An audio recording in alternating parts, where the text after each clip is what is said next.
cause no more money. I can't stand no more, cause no more food. I cannot go to school, cause no more money. Hey yo, excuse me Mr. Journalist, I wonder how you make your headlines in the press release today. Although I read the news every day, but I'm really still getting confused now, and I just wanna ask you some questions. Oh, is it based on money? Is it based on presidency? Is it based on technology? Is it based on war? Tell me, we got make your headline. Oh, we got make your story. Yeah. There is no job, no money for hustlers. We got make your headline. We got make your story. Yeah. There is no job, no money for hustlers. I'm taking coverage, the rainy season coming soon. In the ghetto, all the houses are full of leakage, nowhere to sleep. Come and see the widow, living in the street with her children. Since the daddy went to war to fight, he never lived to see them. The children have no shelter, oh, children have no education. The children have no one to call their friend, the children have no food to eat. We got bigger headlines. Oh, we got bigger stories. Hey, yo. There is no job, no money for hustlers. We got bigger headlines. Bigger headlines. We got bigger stories. Bigger stories. There is no job, no money for hustlers. How many people do you love, man? How many people do you cherish? How many people do you help out there? Most especially women. No job, no money, no gods, no glory, no help for poor men. That's what we know. How many people do you love? How many people do you cherish? How many people do you help out there? Most especially poor men. No job, no money, no gods, no glory, no help for poor men. That's what we know. We got bigger headlines. We got bigger stories. There is no job, no money for hustlers. We got bigger headlines. We got bigger stories. There is no job, no money for hustlers. You don't know stories? You've been writing stories for rap of ages. Keep writing stories about people who not too concerned. We got a lot of people in the ghetto, people on the block, people in the street. If y'all know what I know, follow me, and I'll take you to places where people are suffering. We got lame people, I mean, people that in need, man. People too much in need. Come on, yeah. How many people do you love, man? How many people do you cherish? How many people do you help out there? Most especially women. No job, no money, no gods, no glory, no help for poor men. That's what we know. How many people do you love? How many people do you cherish? How many people do you help out there? Most especially poor men. No job, no money, no gods, no glory, no help for poor men. That's what we know. Bigger headlines. We got bigger stories. There is no job, no money for hustlers. We got bigger headlines. We got bigger stories. There is no job, no money for hustlers. I can't stand no more, no more food. I cannot go to school. No more money. I can't stand no more, no more food. I cannot go to school. No more.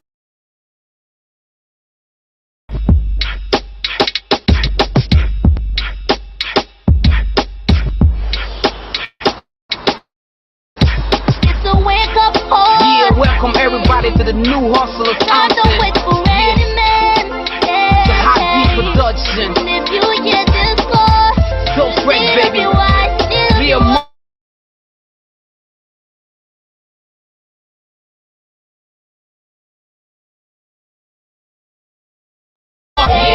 whatever you like. Wake up. It's passing by. What are you thinking on your feet? It's a wake up call. Wake up, hey. Everybody wake up. Every block. It's a wake up call. In the ghetto. It's a wake up call. Your neighborhood. Coming straight to you, different for OP. I for stretching, thinking how to start up my day. The money, pressure on my teeth, wet neck. I gotta take my bag and I gotta get ready. Double my muscle, get ready for the hustle. Hustle that hustle so long I cause it's trouble. You see my fear, and I'm small man, so I got to look for money like a broke man. Cause if I get it, who would give me aid? People who used to give me aid, now asking me for aid. Mama tired calling me mama baby, so I gotta go get it. Go bring it. Hey, she's too old, she gotta eat. My pa gotta eat, even my Jew gotta eat. No, God ain't not calling me Rabbi, and I'm free. If that small water set, all the day gotta drink. Gotta hide with money if I stay be sleepy. Time not waiting for me, it's flying like jet plane. I gotta open my eye, visualize. Read between lines before my time pass. This life you see it, not how we say it. It's how we made it, when we work towards stage. Join me in my hustler's music. No matter who you are, just say you can do it. Wake up, everybody from your bed. Everybody wake up, hey, whatever you like. Wake up. Time is passing by. What are you doing? Time, wait for no man. You gotta get on your feet. It's a wake up call. Wake up, hey, it's a wake up call. It's a wake up call.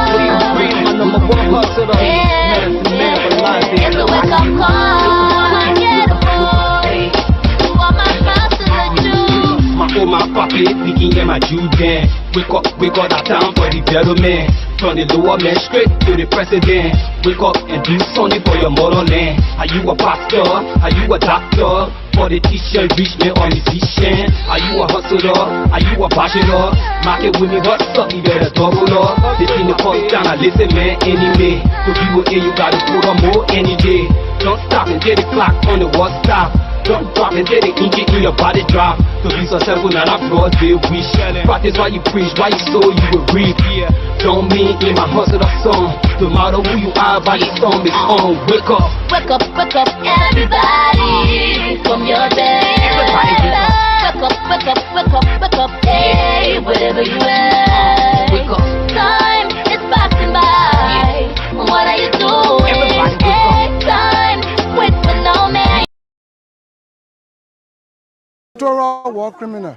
According to the TRC, am I truly a war criminal? Have I been declared as such by the competent court? Never. No. Never. If the TRC was a book to be believed, the Election Commission will not give me accreditation to run. Okay. The Liberian Senate or different tribes, different representations will not elect me on web ballot to represent Liberia in the ECOWAS Parliament as the third deputy speaker. Okay? So the point you're making us, the Honorable Larry Yonkwe, I understand when he's passing now, he passed the other because he can't do what I did. It's shame. Shame. You know? So, Senator Johnson, why are you moved whenever the name TRC War Crimes Code is? No, I'm not moved because most often you talk about it. you know why I talk about it? You have people in the law house who read the law upside down. Do you know the Constitution had never been taught? I'm 67, had never been taught in the Republic. In school, no. So you got more lawmakers who are bobo, who say they go to school but they don't read. Now, first thing, the TRC was never a court. What the TRC did after its establishment was to invite Liberians. I'm one of those that were invited. When I appeared from in the morning to 7:30 in the evening, what happened? They only asked me whatever you will say here will not be used against you in any court of law. Just give your experience about the war. So is it my experience why I fought that you took to convict me and call me a notorious war criminal in your book? When you say a man is a war criminal, it means you have convicted him. So why are you looking for war crime code now? look for jailhouse and put me. Because after conviction, sentence. So you can convict us. All those that appear before the TRC, we saw no one that complained that Prince Johnson did this or did that. It's the TRC explaining about people in the book.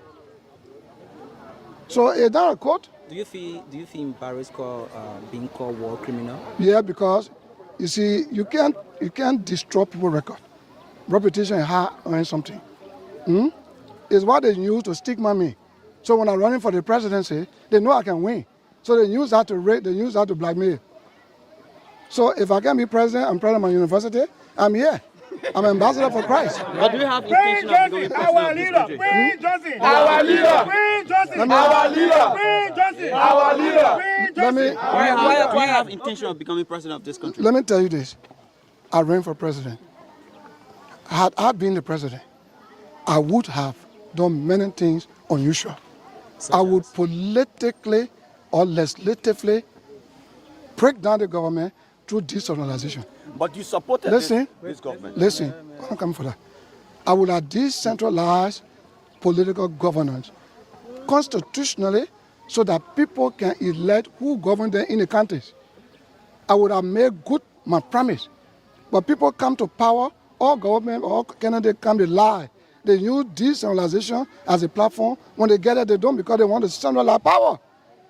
If I have been the president, I will focus on education also to make sure that those community colleges that are not standard, that are up to standard, a lot of things will be done, okay? But since I am not, you can't question God.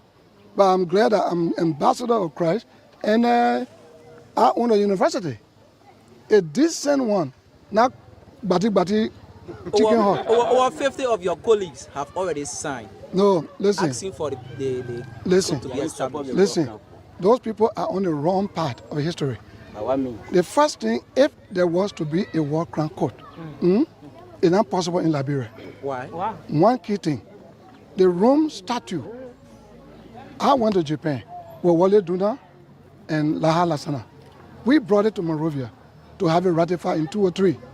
It was after our war. So you cannot, it's not applicable to Liberia. That's one. Two, you have an amnesty law passed by the 51st legislature, granting amnesty to all factions in the republic who fought in the war. So you cannot have war crime court and amnesty in the same country. Amnesty for who? For all those who fought. Then you say war crime court. Why you didn't bring war crime court from Ghana?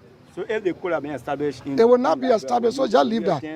It's a garbage. Don't even worry about that. But why you feel so bitter about the issues of war crime code? There are many listed names. No, I'm not bitter. But those who are talking about it, they are stupid because they don't have sense. They are stupid because they know there are legal instruments that prevent that from happening. But they turn it upside down. There are legal instruments. They are stupid, including Tewon Gonglo too. What are some of those? You know what? You know what? I just told you. There's an amnesty law. Listen. No. We didn't even invite them here, but they came. Leave them from the station that answer to me. Leave it. Let's leave it. The first thing.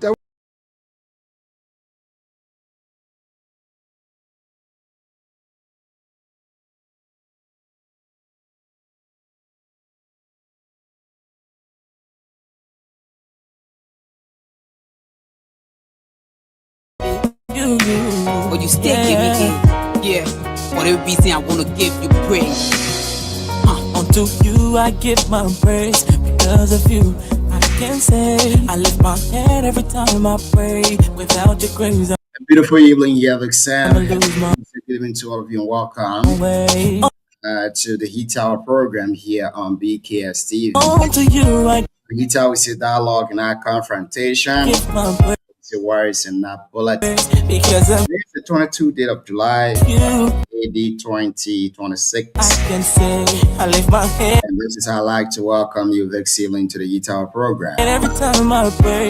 Without your grace, I'm a The Heat Tower show comes your airway every lose my way. Monday through Sunday, beginning at 8 o'clock p.m. Liberia time, Lose my way. 4 o'clock Eastern. Lose my way. Without your grace, I'ma lose my way. I'ma lose my way. In the Heat Tower, we discuss varieties of issues ranging from politics, health, Without your the cultural, and a lot more too as well. Yeah, first thing for Papa. And I am your regular host and your producer of this show, Junior Payne. And it's great to have all of you on here this evening. 15 minutes past 8 o'clock in Liberia. Making it 15 minutes past 10 o'clock. I don't know what to say. Kigali, Rwanda. I don't deserve where I sit from too as well. but you still But my beautiful blessing me. studio is also located. What thing I get to give you, Hey, what's up to you, Luscious Alexander Tente Jr. watching us from Canada. Papi, a poor boy. Luscious, good evening to you and welcome to the show this evening. I did a It's great to have you too as well. blind man creeping in the dark wall. When you hold my hand, tell me how I gonna walk. When you find me food, tell me how I gonna job. You say, I'ma ask you, you will give me a. I'ma seek you first, you will show your face. Anytime evil force they try to come in my way to D-ho for me, you always make me drunk or a. Always show me difference between light and darkness. Sometimes I deny you, but you show me your kindness. What the much I'ma say, Papa, I'm innocent. Only you can hold my hand and take me to the Holy Land. To you I give my praise because of you. What have been the major things happening in Liberia today? I can say Very shortly, we'll bring you updates across Liberia. I lift my head every From the birth time I pray. of Liberia too as well. Without your grace, I'ma lose my way.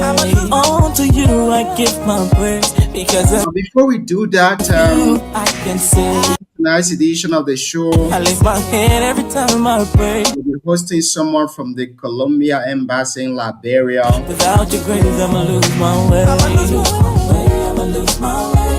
Without your His name is grace, I'ma lose Beningo I'ma lose my way I'ma lose my way. without your grace. Beningo Balaj, I'm very sure.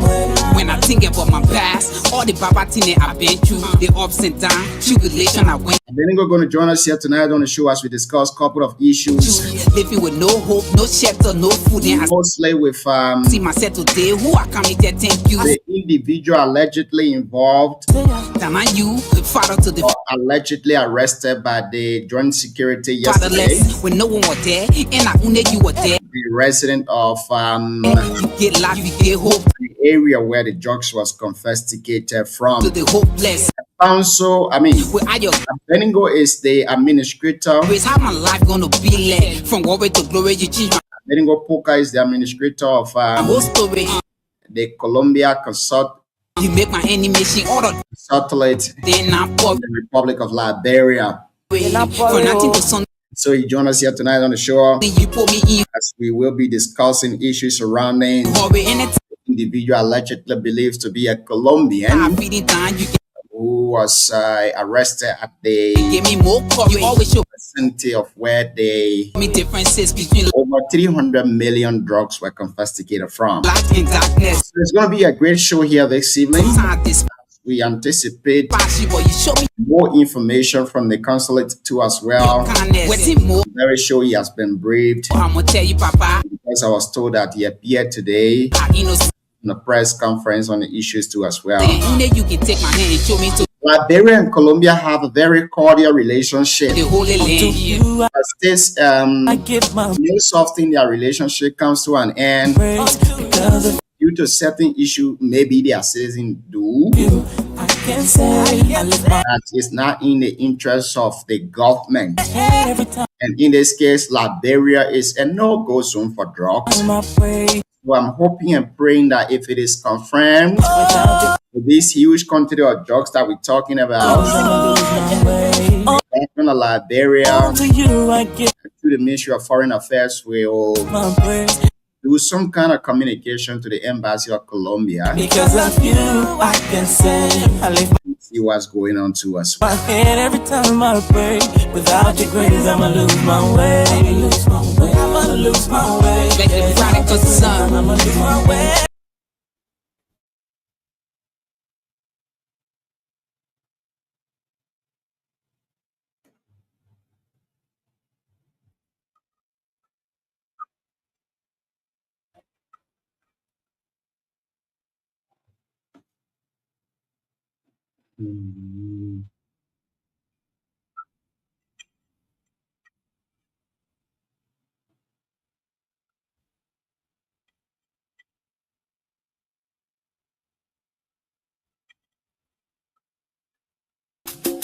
I cannot go to school, cause no more money.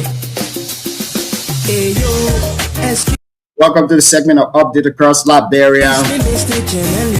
Of course, just when you're listening to the Heat Tower show here I wanna on BKS how you TV. make your Heat Tower, we see dialogue in our confrontation. line We see words in our bullet. in the press release today.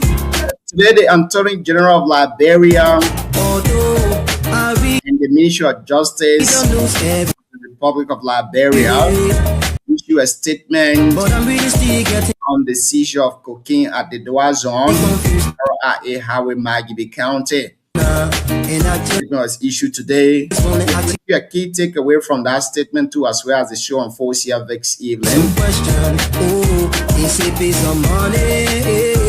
Is it based on presidency? Is it based on technology? Is it based on war?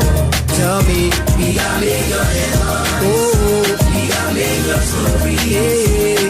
There is no job, no money for hustle. Norafina Bono has been released from the Liberia of the Monrovia Central Prison following a night spent in jail too as well. We'll bring you details of that story too. The show unfolds here. But what we can tell you for short is a lawyer filed in a writ of prohibition before the Supreme Court of Liberia. And the Supreme Court of Liberia granted that writ and told that the writ was also issued based on the unorthodox form that was requested by the criminal custody in Monrovia. Come take a call. Bring you more details of that story here this evening as the show unfolds. The rainy season coming soon in the ghetto. All the houses are full of leaks, there's nowhere to sleep. Come and see the widow living in the street with her children. Since the daddy went to war to fight, he never lived to see them.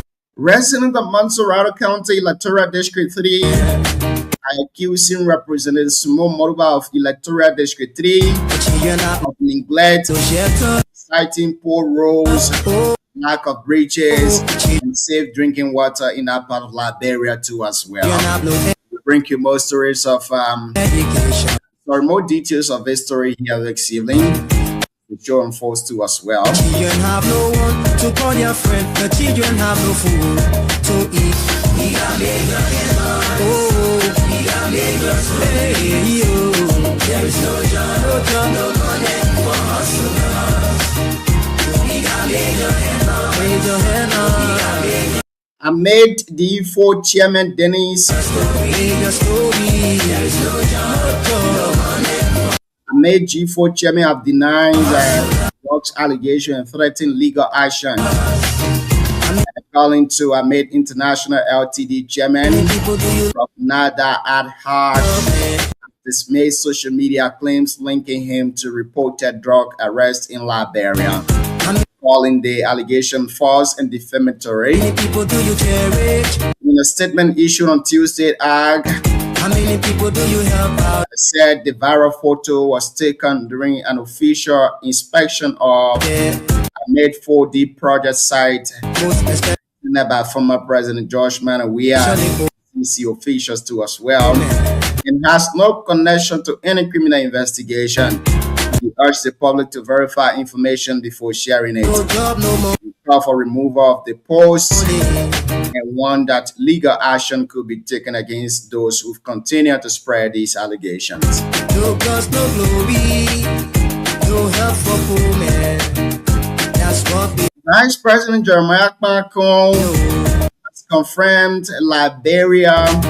How many people do you Again, Vice President Jeremiah Kpakong has confirmed that Liberia's largest and ever drug seizure is valued at more than 300 million. love? He made a statement last night during the Golden Image Award too as How well. many people do you cherish? We will bring you more details of this story as the show unfolds. How many people do you help out there? Most especially poor men. No job, no money. No gods, no glory. No help for poor men. That's what we know. And so these plus many more stories we have for you here this evening on the Heat Hour. Welcome to all of you. Melvin Flomo, who is just joining us too as well. Melvin, good evening and welcome to the show. We're diving into all of these stories here tonight, bring you in-depth analysis about some of these things that went on, or things that goes on in your absence. My name is Junior Payne.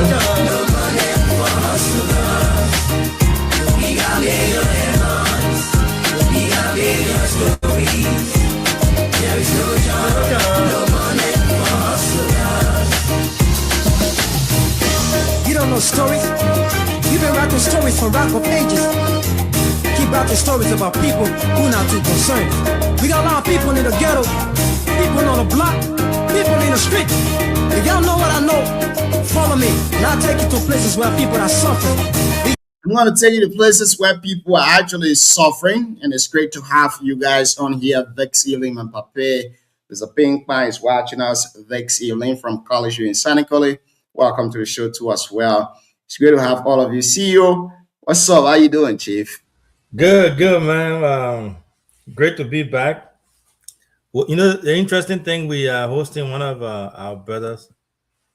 You know, the man at B-Man. I never knew the man at B-Man until I saw the man on air granting interview to all the big media. And I called him. I said, "Oh man, you know, you're granting interview to all the big media guys, and you didn't get involved." You know, and he started laughing, but it's going to be a good show.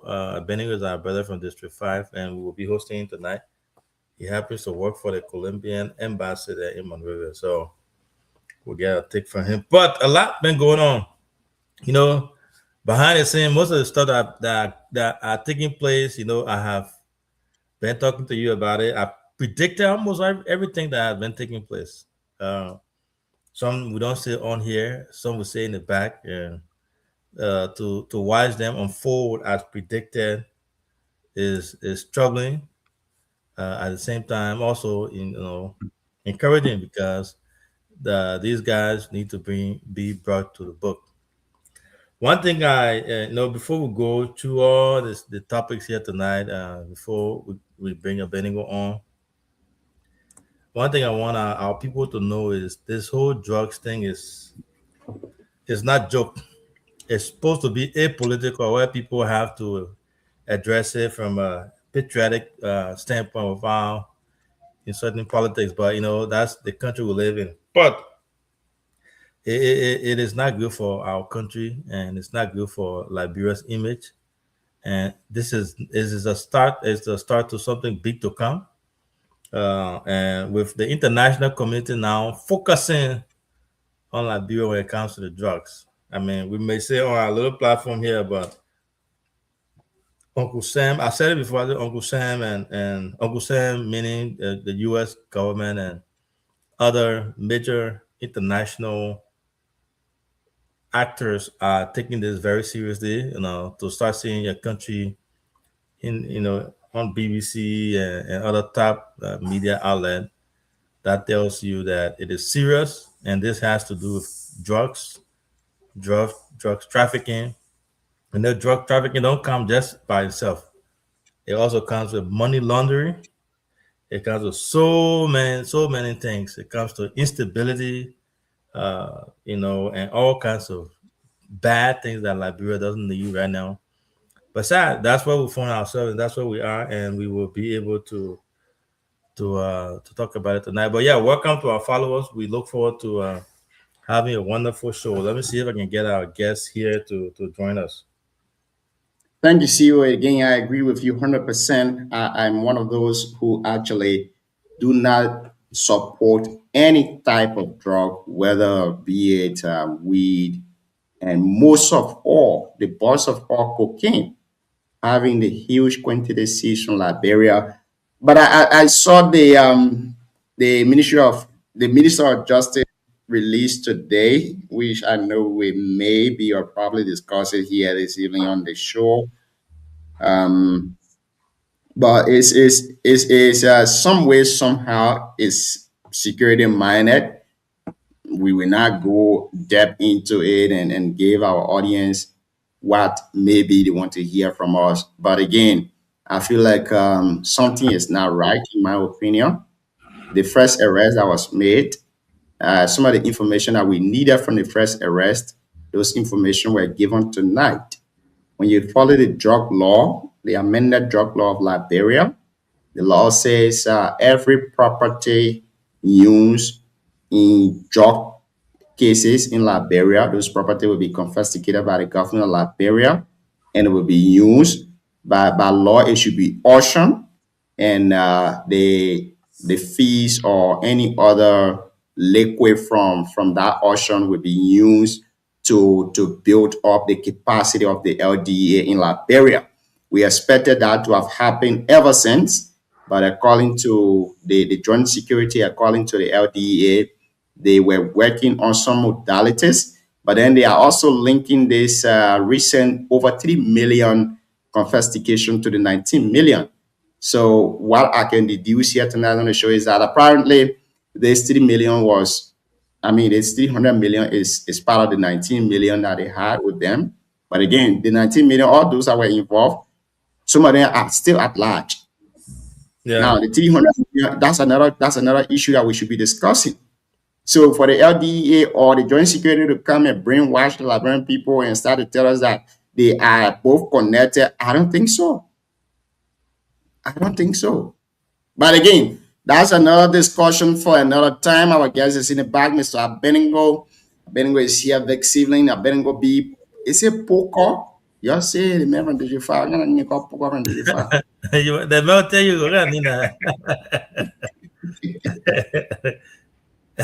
So anyways, Abednego, it's good to have you on the show here this evening. Welcome. How you doing, Chief? Okay, thank you. Well, it's great to have you.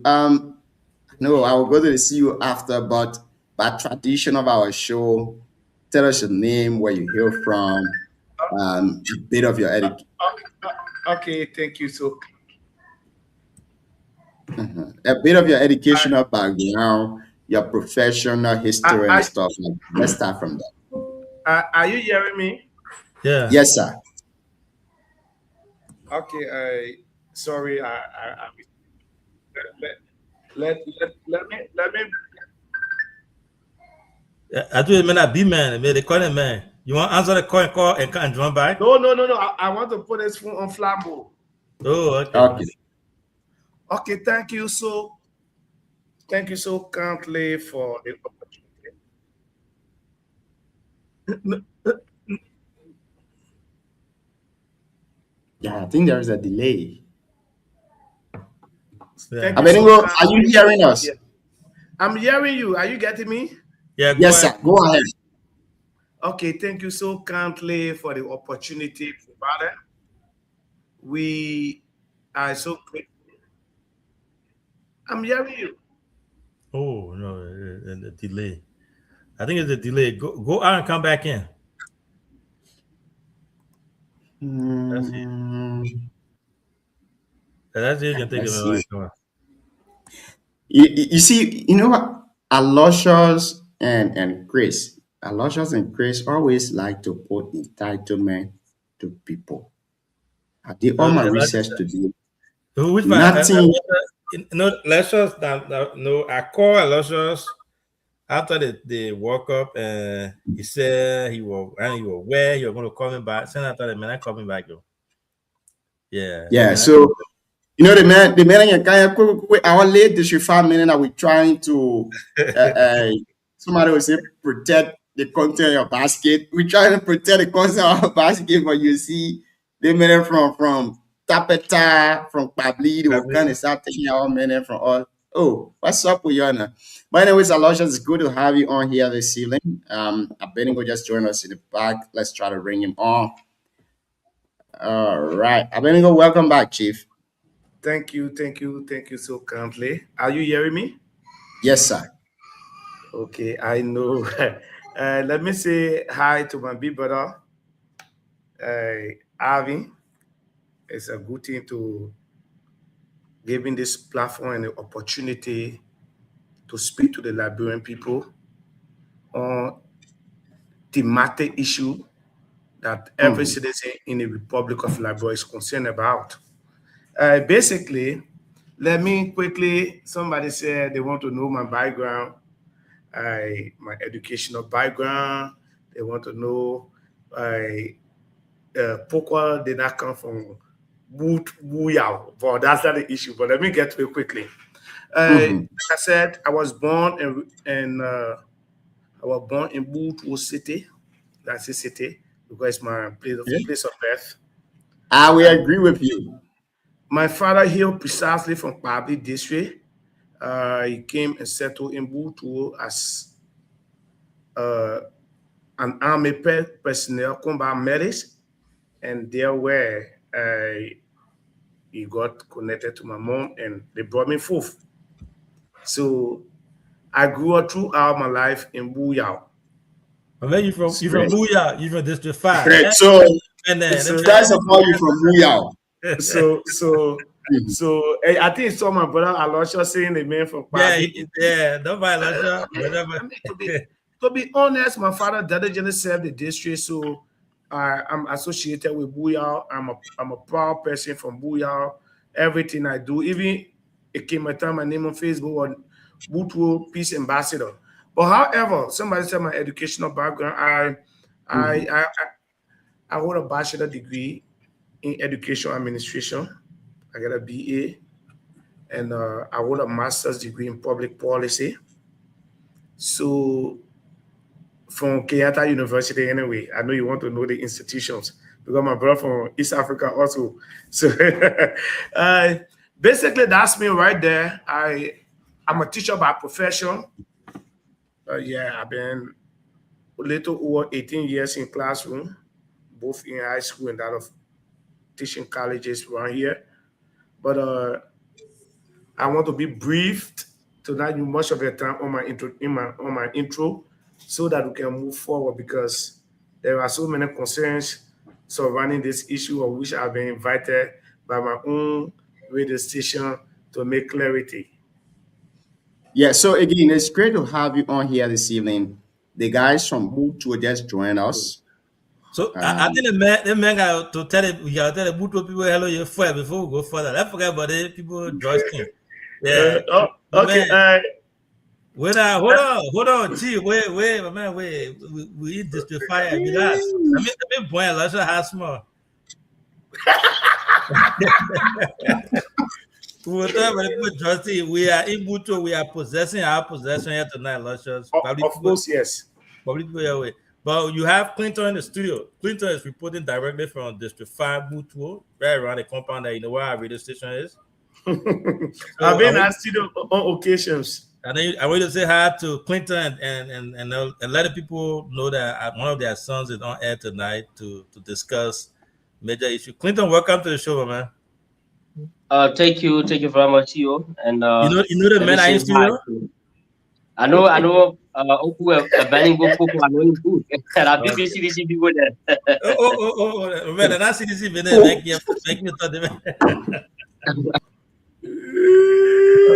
Are you going to make the I'm going to go ahead with your introduction. We don't want to get conflicted here tonight. You know, sometimes in Liberia, when there are issues, people look for a link to attach. But let me say, Mr.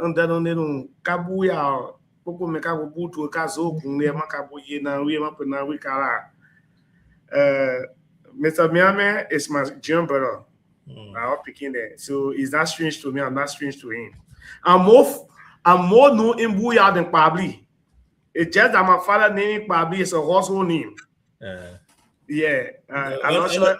On a serious, I just joking. I'm just teasing. Yeah, so for that reason, I speak the Gio, the Mano very well, and speak the current as well, but not as compared to the Gio. But that's not the issue. So, meka atoto abuto benge makabuye mapuna we mawe ento abenego poko agozo kun ne to bi mo so ka na we mu e won ka we yira bia ku o gbe yira bia dange Idabo to yara ndabo to meso to ya pion to ya wo ma to meso so everywhere I go, I mean, I just like in a midst of people all of the time. Thank you, Jerry. You can take over. Let's go to the meat of the issue. Thank you, Siwa. It's great to have you on here this evening at Beningo. Most often, I do not like to associate myself with District 5, mostly when people come here with say from District 5, because when we start having a discussion, people like Aloysius will start saying, oh, Junior and Tegisa, so yeah. But back to the issue. Abenego, you spoke of your credential. You told us that you've been a classroom teacher from high school level to colleges around Liberia, but you didn't tell us which position you hold at the Colombia Embassy in Liberia. Okay, thank you so kindly. That is my current job. I'm the administrator for Colombia Consulate in the Republic of Liberia. Okay, great.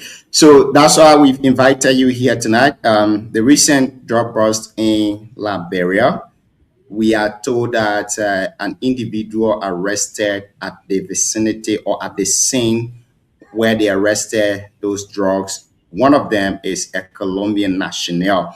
What is the position? Have the consulate heard about this allegation? What have you guys been discussing in-house? What is your official take on this issue? All right, thank you so kindly. Let me say thank you to the listening audience. But we've not been communicated officially from the foreign ministry as to whether this alleged drug trafficking individual is from the Colombia embassy. It is from Colombia. So the consulate has not received an official communication, meaning it has not been established that he's a citizen of Colombia. That's one. It could be, but for now, our record proves that he's not in our database, like I made mention earlier on. So we cannot categorize him as a Colombian citizen. So I want to get something straight here. I don't know how the investigation was done by the Joint Security. I know there were preliminary interrogation done by them, maybe that confirmed or this person allegedly told them that he's from Colombia. But with the name that you have in your possession, are you telling the public tonight that you search the database from, passport to national ID, that this person is not a Colombian citizen? Like I said, I cannot say he's not a Colombian citizen because our consulate did not capture him in, look, under the diplomatic tie or the international relation, when you are traveling from the U.S. to Liberia, it will be indicated that a citizen of the U.S. is coming to Liberia. And the communication, upon your arrival to the airport, the immigration will take charge of you and they will communicate that to your embassy. In fact, what I know is the citizens themselves do also come and then declare themselves that I'm here, I'm from XYZ country, I'm from the US, I'm here, I'm in Liberia for 2 more, I'm here, I'm in Liberia for 1 more. And with that, our database will capture you. When did you enter? What is your purpose in Liberia? And what are you doing in Liberia? But with the record we have in our system, no record on this guy. And the foreign ministry has communicated to us whether this may have been established officially that he's a Colombian citizen. So I can't say that he's a Colombian citizen. And the next question could be, if he is a Colombian citizen, has the foreign ministry identify him by passport, by nationality? That's 1. 2, how did he obtain the Colombian passport as well will be established, because people fly with different countries' passport and they are not of that country. But that is left with the consulate. That is also left with the consulate to identify that. It is not the host country that identified that. Yeah, so this is the situation. If we receive the communication from foreign ministry, automatically what we do is, number 1, we have to call our partner, our government, the government of Colombia, the Kingdom of Colombia, to know as to whether it is established whether this person is legitimate person honor the law to obtain this passport. That's what I know of on the diplomatic relationship. But for now, Liberian people flying with news because the country Colombia in time past, they perceive Colombia to be drugs area. So the good image and the relationship we have with Colombia, they want to damage it. We say no.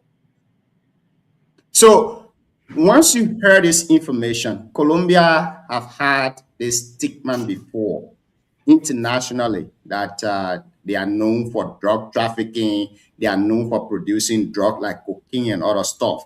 Once you hear this information that a citizen allegedly or a person believed to be a citizen of Colombia, have you gone to maybe where he's kept, like maybe South Beach or at the headquarters of the Liberian National Police, to try to get identification from him so that you can do your, because this is about diplomatic relationship.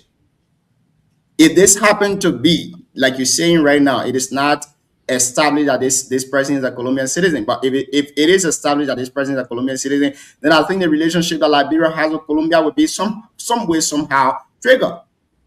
So have the consulate gone to meet this person, to speak with him, to know his name, to know where he hailed from in Colombia, to get some identification from him? Yeah, before you come in, let me clarify something there. So the country itself, the nation itself, Colombia, does not do drugs. It's not involved with any of those things. It's not. It's a country, a sovereign nation, just like any other country. Now, like any other country, citizens from those countries do get involved with some bad things like drugs dealing, and like Liberia is now, right? So I just want to make that disclaimer. Why is CEO, thank you. I think there where I was coming, but I will say talk. Look, let me tell you something. On the diplomatic, we are like a judge. We don't go to the street to look for case, except an official communication is being drafted to us, officially informing us. You know, the issue of drugs is thematic around the world. You cannot go to a police station without an invite, and you cannot also prompt into police investigation when it comes to drugs issue. So we as diplomats, we are seated until foreign minister can send a letter. Then we know it is established. Then we know we can go to the police station or we can go to South Beach, which part of Colombia it comes from, what I mean, the region is from, whether this passport or thing is legitimate, we have to establish these things. But you're not expecting us on a diplomatic relation that they arrested one Liberian, then you see the administrator for Liberian embassy in Ghana running there to find out whether it's a Liberian. No, it doesn't work like that. So right now you're saying that the allegation by the joint security, you are not denying, neither are you also accepting that allegation, but you want to stand on the fact that this person isn't a citizen of Colombia because you don't have them in the system. Definitely, that's one establishment there. We do not have in the system. If we have in the system, we will automatically know when he entered the country, what mission he came for, and when he's supposed to go. We have a database that we have a little over 50 persons from Colombia that do come for short term, sometimes 3 months, 2 months, and we have them in our database. So if you were the one in my database, the moment say Junior Pin, I say, yeah, he's from Liberia. He been visiting us. He been coming to Liberia on so and so mission. But in this case, no, let me tell you something that the CEO was saying. Colombia is a country by itself. We fight to establish diplomatic relationship with these people to boost our diplomatic tie outside there. A nation, Colombia, will not be happy that I'm a nation, I produce drugs, I do this. No. Even in Colombia, drugs is something that is non-bailable. When they catch you with drugs in Colombia, it's a crime. You have to face in the full weight of the law. So if a Liberian man, somebody who bears Liberian passport, goes to Nigeria and commits crime, people say Liberia. Yeah, Liberia. They will generalize the entire country. Here's the generalization is what's suffering Liberia. Wait that the people do that investigation, then they will come to us. Then we will take our diplomatic stand. Diplomat doesn't talk too much. It is because of this invite I'm on this show. But as a diplomat, even my son, my German brother, Miami, doesn't even know that I work with Colombia Consulate. I'm just a common person. Even when I get to who do the people know, all they know, they bring political affiliation. Your cover been blown tonight. Yeah. So for that reason, it is incumbent upon us as public servants to come and make clarification on issue of national concern. That is why I thought it was to accept the invite to come and make it clear. So if you were let me now ask you this follow-up question. Now we'll go to the CEO and the rest of the folks. Yeah. Do you have a little bit of disappointment that these allegations are going around and the Ministry of Foreign Affairs have not sent you guys a communication regarding this issue? It's been nearly 24 hours or more than 24 hours now. But I believe, yes, I do have a disappointment. The disappointment number one, linking the nation that I represent to an illegal transaction by an individual, allegedly. It brings dark cloud on the good image of Colombia. We have to fight this. That's one. Two, I don't want to be disappointed in the foreign ministry, because I believe the reason we've not received that communication, it might have been established also by them, by the investigator, that this person is not a Colombian. So but the investigator already told the Liberian people that the individual is from Colombia. Okay. If that is the case, then we expecting a letter from them. Then we can look at our diplomatic mission now to communicate with the country that we represent as well. But until then, you will not. 2 days ago, I was with the foreign minister. 2 days ago, I was with the foreign minister. Before this thing could be discovered. So I believe it could be maybe this independence celebration. People are busy moving left and right. That's why it has delayed for them to send communication. But until then, we respect them. They are our partners. We know that they will do the communication.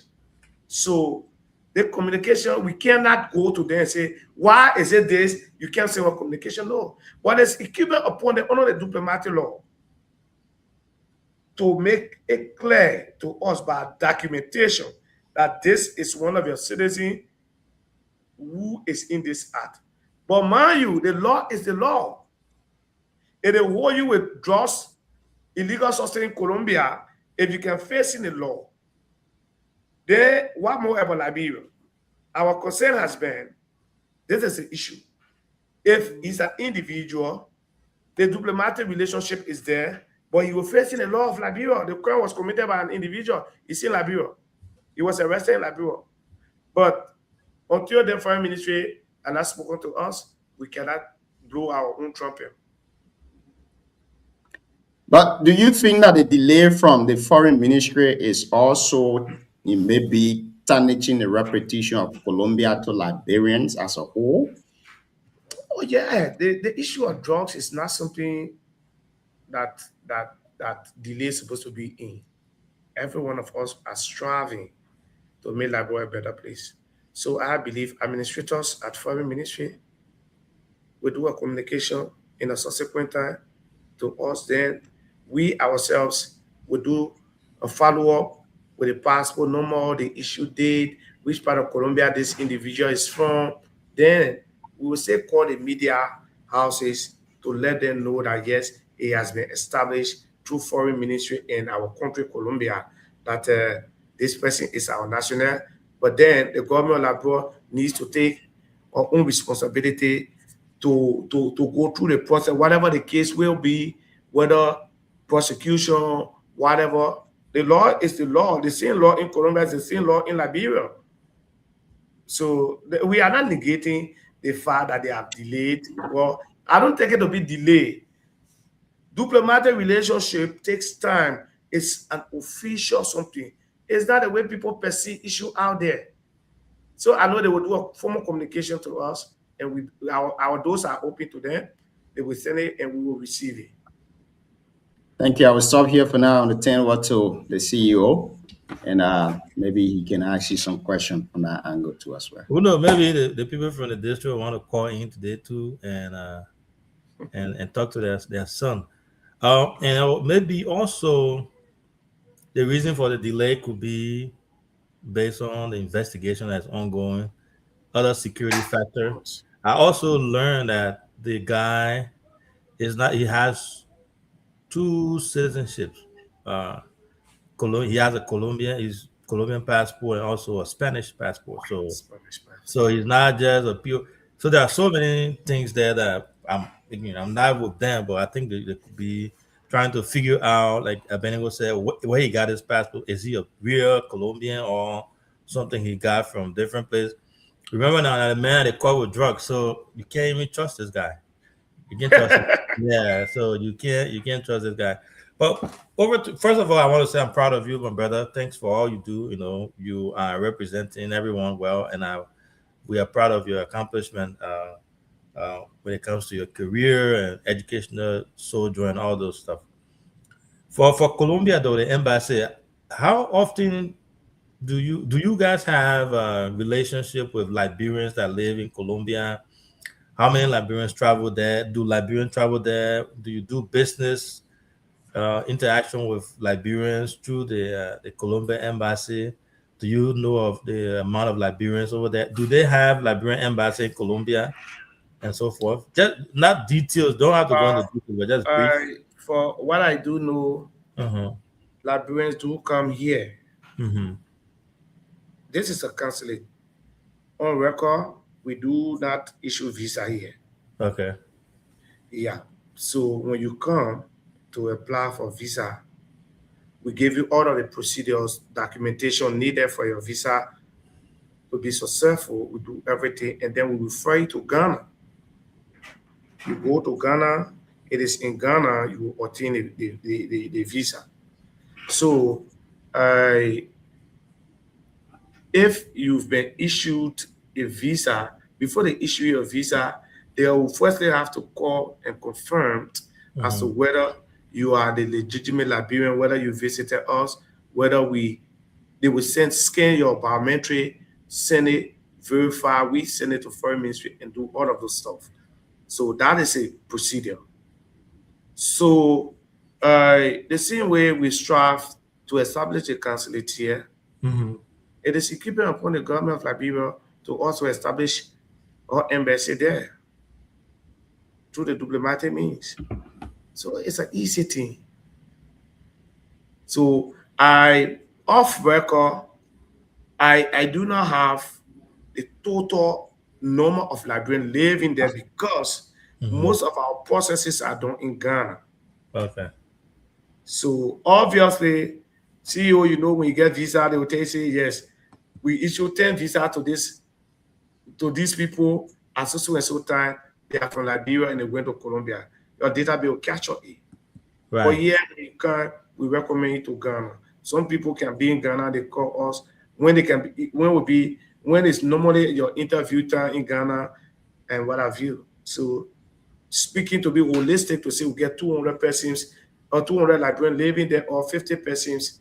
If I say that, I'll be deceiving the public. I'm on record, so I can't speak to that.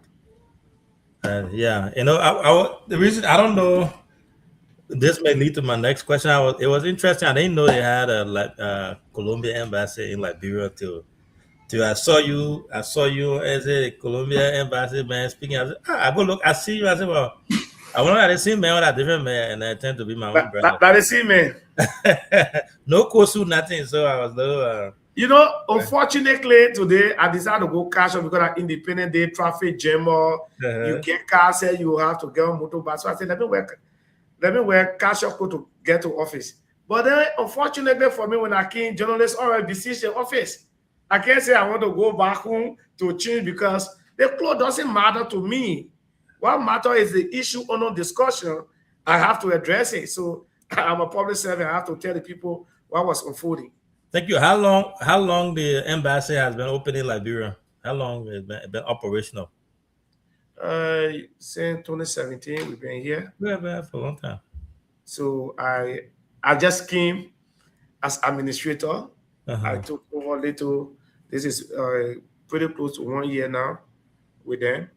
So we say existing. So since you worked there, what has been even though it has not been established through your database that this guy is a Colombian citizen, but what has been the reaction from your colleagues and maybe the consulate and everyone there implicating someone from a country that you represent into this big, I think it's the largest drug bust on record in Liberia? What has been their reaction, body language and stuff like that to it? Look, let me tell you something. It's quite frustrating. It's frustrating, almost like you have a child that doesn't represent you as an individual. Your character is different, and the child portrays different character. Even the Consular General was, as I speak to you, I'm still at the office. Yeah, I can tell. Yeah, was in a meeting with me not too long ago, and he still upstairs. We regret the incident. It's frustrating. But again, what I do know, and I want to make it clear to the public, Liberia is our country. Drugs should be fight so that our children can live a better life. I mean, I got so frustrated. I didn't even know that those people journalists were going to come today. When I saw that video, I followed it from start to end. Yes. And so quite frustrating to understand that people have the consignment in houses in this republic. Where did they come from? So for us, we can't do security job. We regret the incident, and we are in sympathy with Liberia because they have been our long-time existing partners. So they must do everything in due course to see how best we can arrest the situation. Because Liberia name is out there by Colombia we represent is by. It even had a stigma. It might have had a stigma on me also as an individual working for Colombia. So to not stigmatize us, we have to clear the airway. We regret the situation, but yet we stay meeting our stand until the foreign ministry can communicate that to us. If it's a Colombian national, then we can know what to do next. And trust me, I will one day, upon the conclusion, I will one day ask you people to invite me so that I can give you the final decision of our institution. But until then, we have to give the security people the time to do their job. We are diplomats. We don't go out there for news. We don't like to be in the press. So for that reason, we will continue to be mute until the foreign ministry can get to us. No, before we go to Clinton, you are playing twins mother's role here. As much as you work for the embassy there, you are also from Liberia. You are a Liberian citizen. Well, what's your take on the whole drugs issue? If you can speak to that, you don't have to speak to it in details if your role doesn't allow you to. But what's your take on the way things are going now? Look, let me tell you something. CEO, we are Liberians. We can't be deported from Liberia. The truth must be told to safeguard our nation. What we are talking about today, if it was one Abeningo Poko from where Bopie in Butuo, by this time you be on bar, who gave you this? They'll be terrorizing you for you to tell them where it came from, how it entered the country. But those are thematic questions that our journalists are not asking those people who have been apprehended to tell the Liberian people where these drugs came from, how did they enter the country. I had a son who just got promoted to 12th grade. as a teenager between 17 and 18. I mean, with that kind of substance being in a horse in Liberia, what do I perceive in the next 2 years to come? Why he joins bad friends? So this is a critical. Liberia is on a crossroad. It's very critical. We should not take it as a political issue. We should not, politicize this thing. We should put ourselves into it as a citizen of Liberia so that we can remove this cartel or curtail this cartel. So I will stop this far because for some diplomatic relationship, we will not go to the drugs.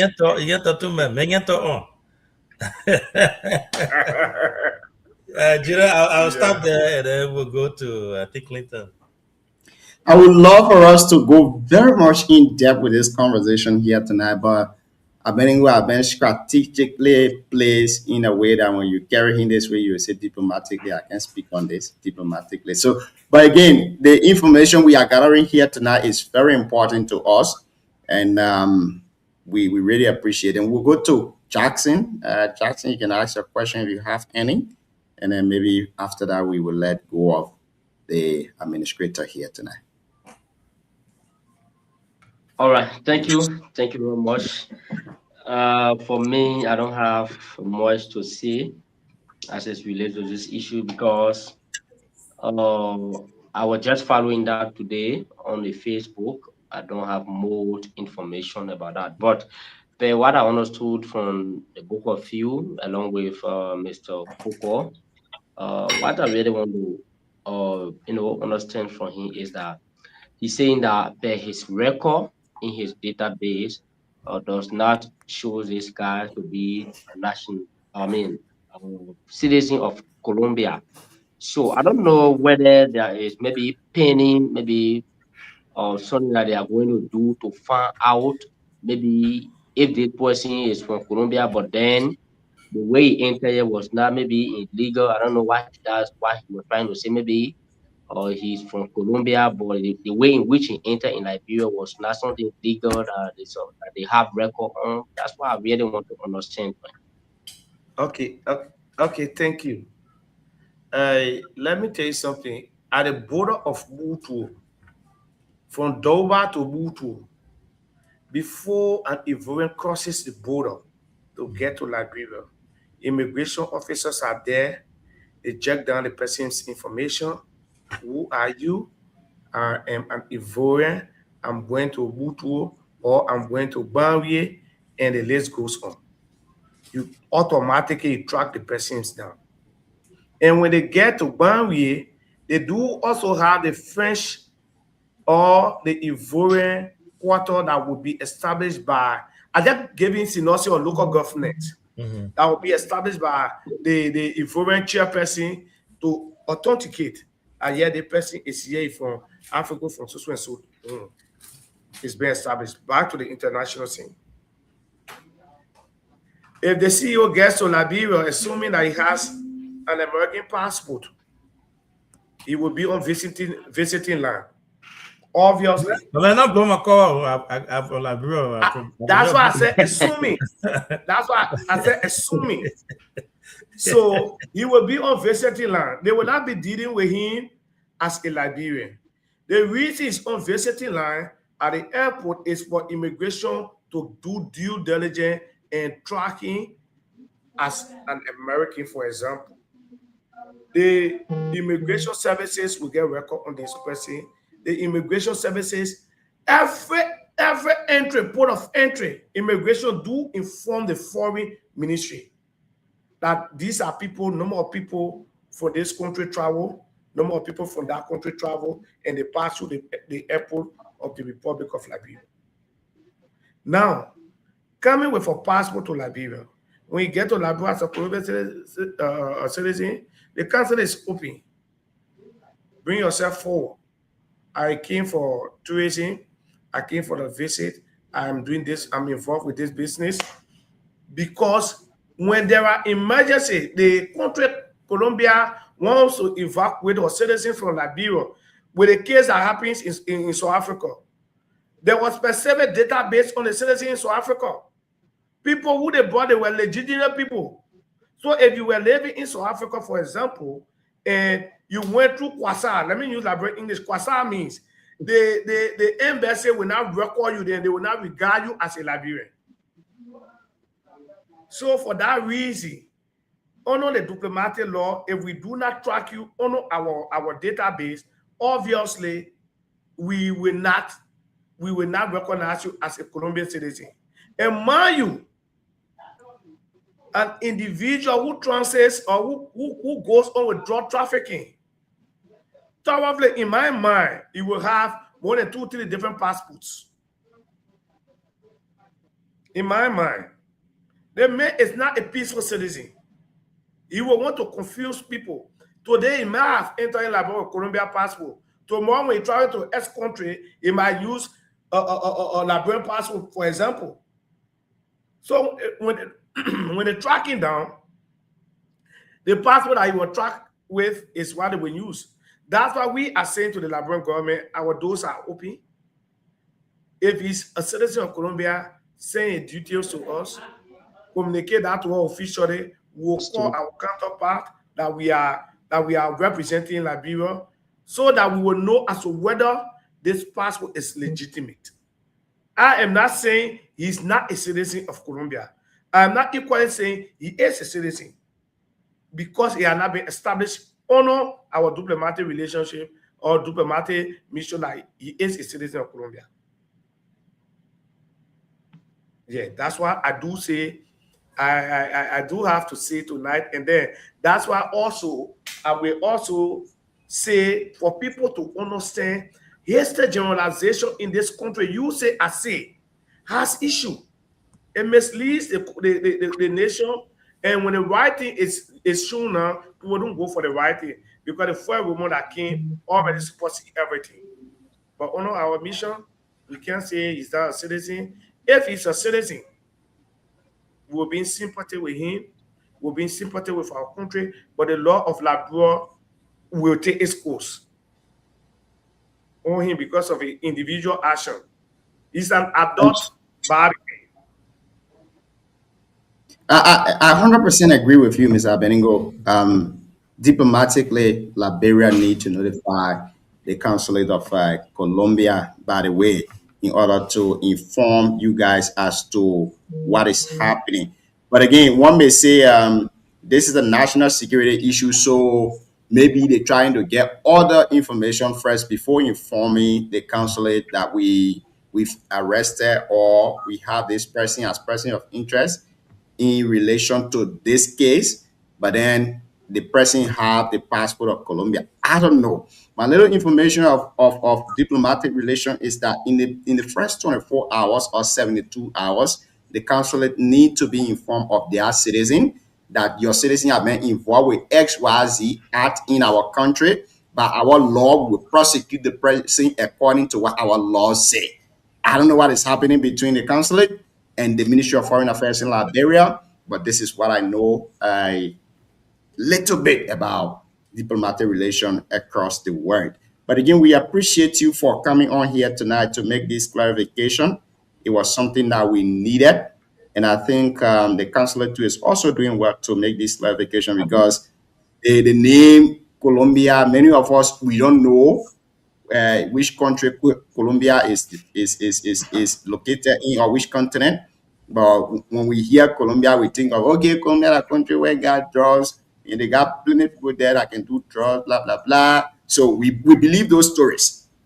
So a person coming to Liberia with those huge quantity of drugs, like you just said, the man is not a peaceful citizen. So you will look among countries, maybe that have had little history or stuff, and or that he could get their passport easily, he would do so.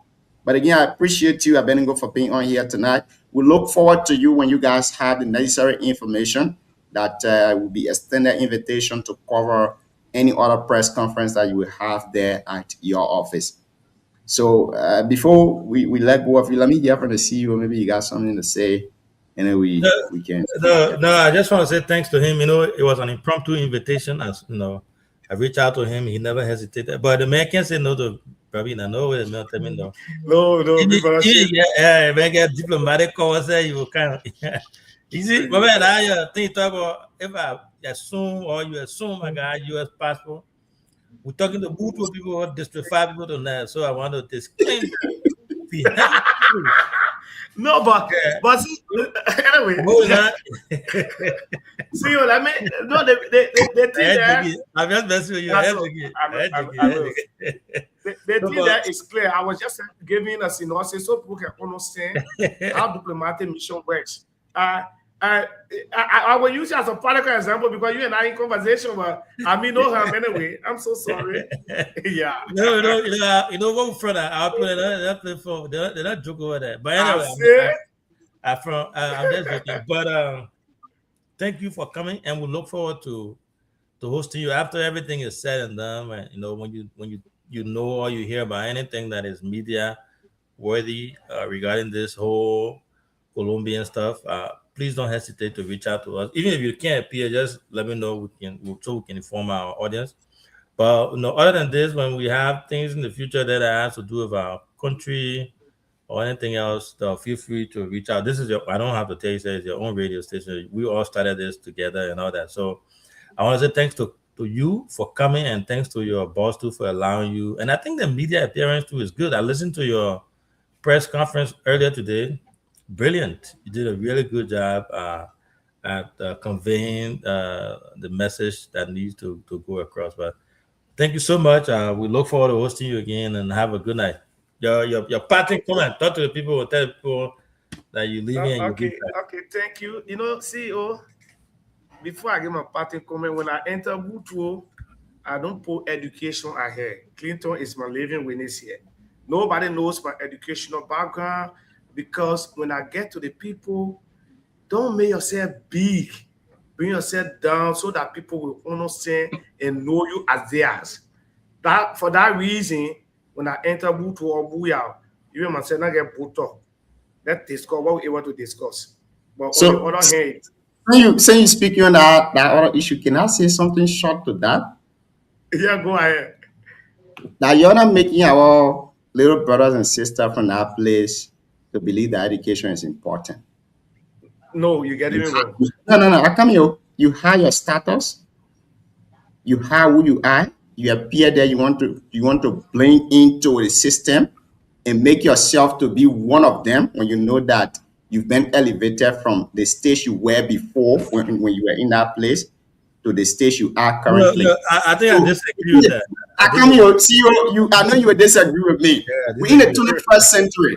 We don't want who have to be the same again. Go back in a place there, tell the children I will not get a degree. This is how I was. But when I have a degree right now, this is who I am. Let them believe in education. Let me come in there. Believe who you are. Abengo, before you come in, let me chip in. You know, now when the children live in Buyao, we have elders. We have our mothers. 65% of Liberia population is youth, CEO. 65%. Yeah, coming now. So going to District 5, what Bendigo is talking about is there are some people who will go, they got in education, you know about it in school, they say know your audience. Right? Very good. So if Bendigo goes to Bhutto Central High School to speak, he's not gonna go there and and act like he's never been to school before.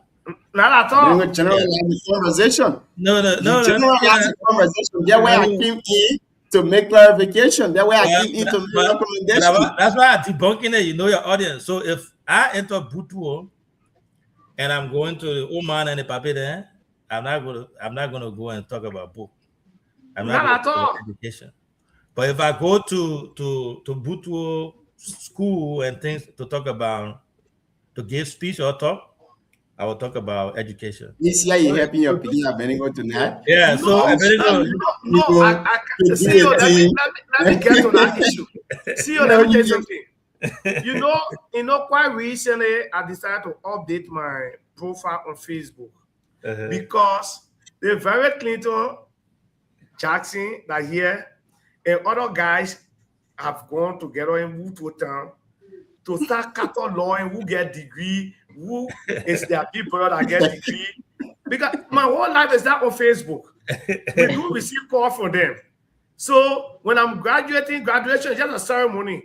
I just take my gown, go to the event and come back. For our ages now, I should be thinking about PhD. Then I say yes. Yeah, that's me right there. So when I get to Buto, and you were to call me to be a keynote speaker for Buto Central High, automatically I know what am I going to see there. I know the audience I'm speaking to. But I'm going to Buto, I'm going to Zore, for example, in my quarter now. You expecting me to open my eyes as an educated person or to do what? No, it doesn't represent me. I grew up in Buto. I went to Bopie, Apatu, Bopie, and part to the bypass in the jungle and camp, right to Buto Central High. That identical movement, my audience or the people I'm interacting with, they will know me for who I am.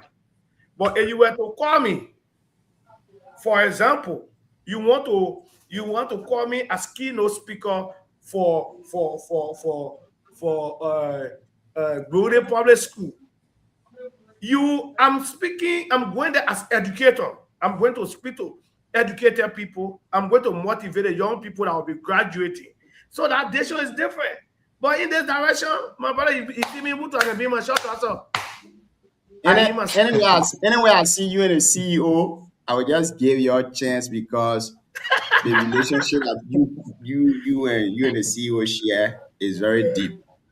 I know that you spoke broadly here, but the CEO came here. Anyways, it has been a great. I'm just kidding, though. It has been a great conversation, and thank you for this clarity. Give us your parting comment, Chief. Okay, thank you so much for the opportunity, and I'm glad that people are listening to me back home, that they will be proud of their own, that they will say, that was son speaking. That's what every parent will want to nod their chest for their child. So I'm happy that we've had this fun discussion. Thank you to the family of BKS, even though I was thinking about you people.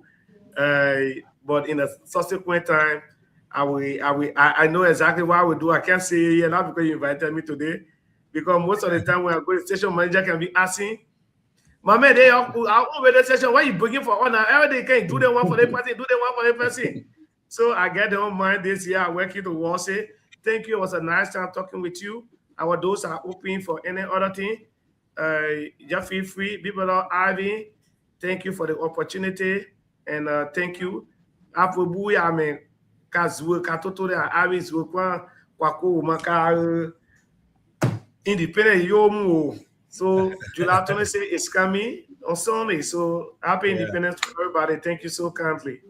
Thank you very much. East Africa is very proud of you. Booyah is very proud of you. Have a pleasant good night. East Africa solidarity. Yeah, it's a great thing. You know, I'm glad that he came on to talk about this. Most people, I didn't know they had a Colombian embassy in Liberia. And then with the stereotype people have about Colombia, you know, the fact that his boss is allowing him to make these rounds and you know, give press conferences and stuff. I think that's really good. But overall, I think we will be joined here shortly by our friend, our security expert, as I would say, law enforcement expert, Alfred Johnson.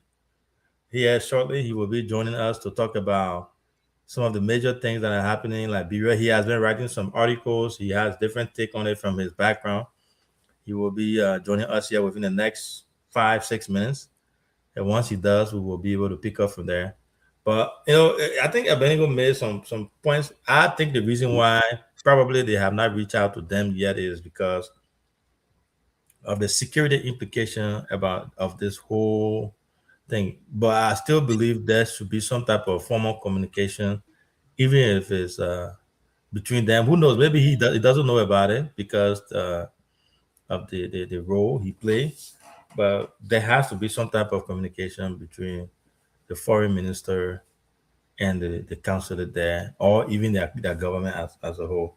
But the man has 2 passports. Spanish, he's connected to Spain and also connected to Colombia there. So who knows which country he represents for the most part. So But I will stop it for now. We look forward to having Afro on the line here or joining us shortly, so we can really dig deeper into some of the major things that are happening in Liberia as it relates to the way law enforcement is handling this, the drug bust, and all the law enforcement related questions in between.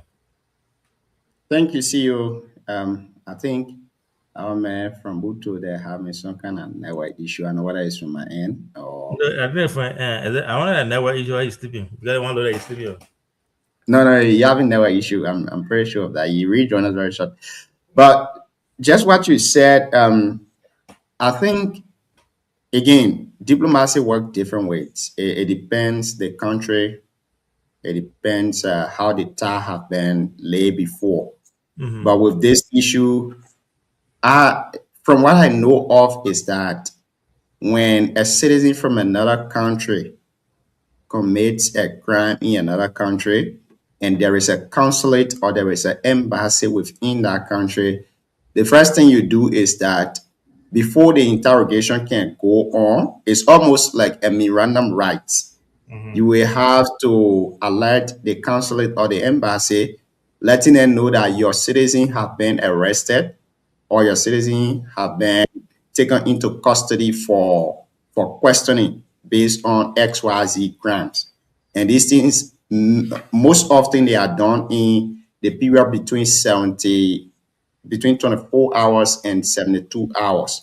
So with the fact that the information have been circulating, the only way that it should go to 72 hours is when maybe it's a slow-paced investigation. But as it stands, almost every other Liberian now, nobody thinking of Spain passport. Everybody thinking of Colombia passport or Colombian national.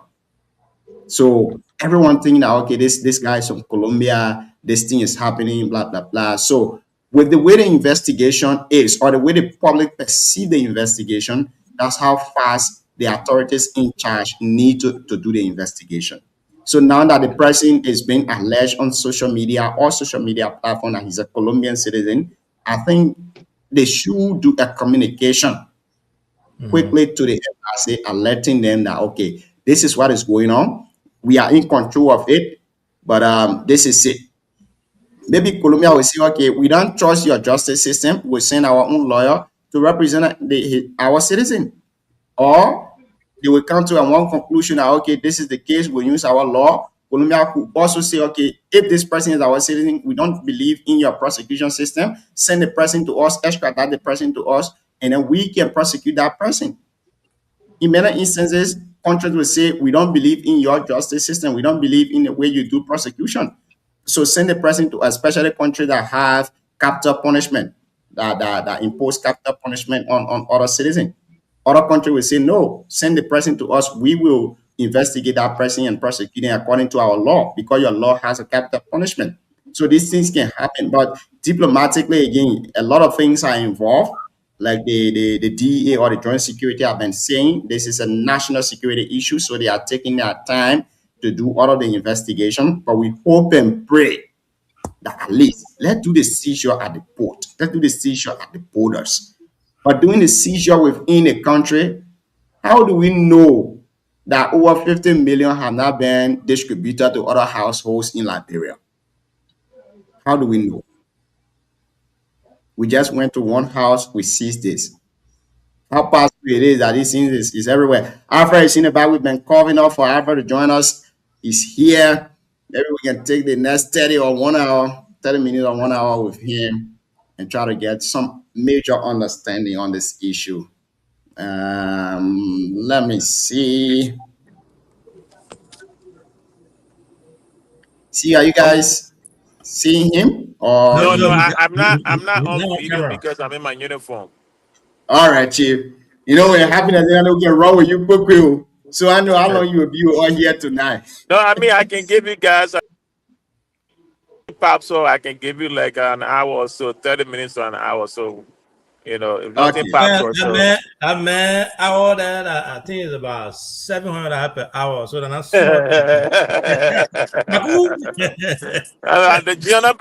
Jay, looking good. You looking good. I like your tie. Thank you, Chief. Don't let that man fool you. I'm paying calling that so like paying calling. I'm trying to retire myself from dressing and bluffing. You see. My next target now is to take him from the gym and try to retire him very fast so I can take what the gym issue. But it's great to have you on here this evening, Chief. You see if you can put a picture, you can put a picture on the screen. Yeah, okay. Let me do that while we are having the conversation. Let me do that. So, Mr. Johnson, how you been, Chief?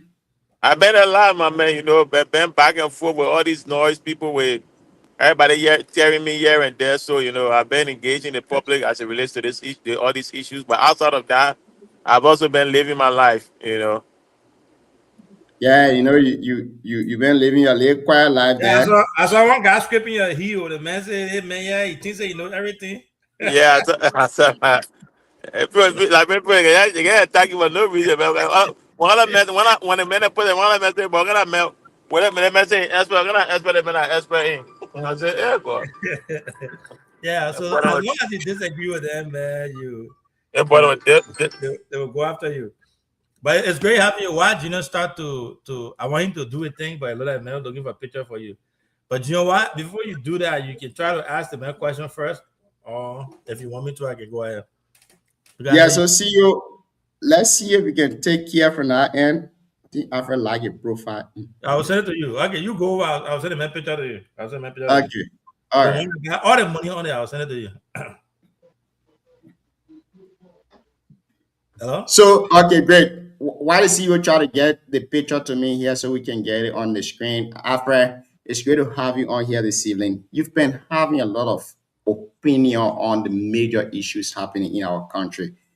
Let's start firstly from the 19 million drugs issue, the way it has been handled and all of that. What's your expert opinion? Well, first of all, thank you for the opportunity. It's always a pleasure to engage issues. I think Ivan has a picture of mine. BKS posted a picture with an article, so you can use that picture if that's okay with you guys. Yeah, I'll put that. Yeah. Yeah. So, with that said, I think the 19 million seizure was. It's shocking to me that I think the guys are brave enough to go through the airport, you know, and to find out that there were two other consignments that went through prior to this one. Is very telling. It tells you the brazenness of their engagement. It also tells you that the country is not a place, it's not an end user country. Let's establish that 300 and almost 70 million worth of drugs was discovered today. It's not being consumed in Liberia. The $19 million worth of drugs and all these things is an indication that Liberia is like a hub. Liberia is where you drop it and then you start distributing it to every other West African country and take the drugs to Europe. So the people using drugs in Liberia don't have the capacity, the financial capacity to use cocaine like that. Powder cocaine is an expensive drugs. It's for the high class people. So if it is being used in Liberia, maybe only 5 to 10% of the drugs coming to Liberia is actually being used in Liberia. The rest of it being transported to other countries. So it tells me a few things, that the situation is very serious. It's a national security threat. It also tells me that Liberia is a hub for drug trafficking. I wouldn't say the country is a narco state. I wouldn't say that because it's saying it's a narco state requires a lot of other things, a lot of other categorization that I don't think Liberia has reached yet, but it is getting there. But outside of that, I think it was a good bust. I also think that the government charging the King guy, I think the Peter King guy with all those charges is appropriate. But the problem is Peter King, the King guy, is arguing his argument that the drug does not belong to him will not hold. I think they have the strongest evidence they have is against him. The other people, the government needs to do more digging, and I'm quite sure that's the digging they've been doing, and they came across this new one today. So hopefully they can be able to build a stronger case. But I think it's a right step. It's a good step in the right direction. Do you think that the government is getting to the bottom of this issue? Like you just said right now, in your expert opinion, Liberia probably is not the consumer of these drugs. They are serving as transit point to go to another country. So it's been, let's say, rack of ages now. We've not identified where these drugs are coming from. How are they entering into the country? Is it a good sign for us to arrest them in a country, or is a good sign to arrest them maybe at the port of entry or at the borders? Well, you have to understand that when they, according to the press release by the Ministry of Justice today, these guys had diving gears, they had internet, they had different things. So these drugs are not coming.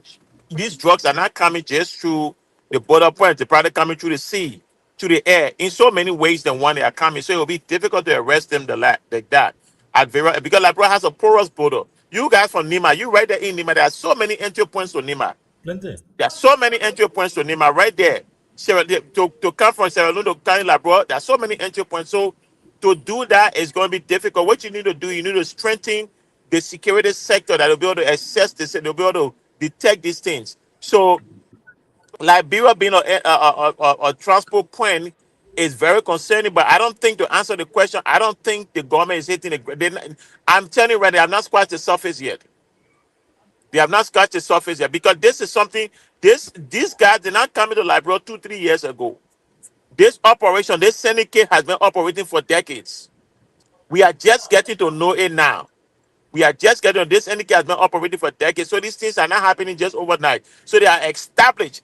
And I find it difficult to believe that foreigners will come into the country with such an amount of drugs. We have to understand the cartel do not lose money like that.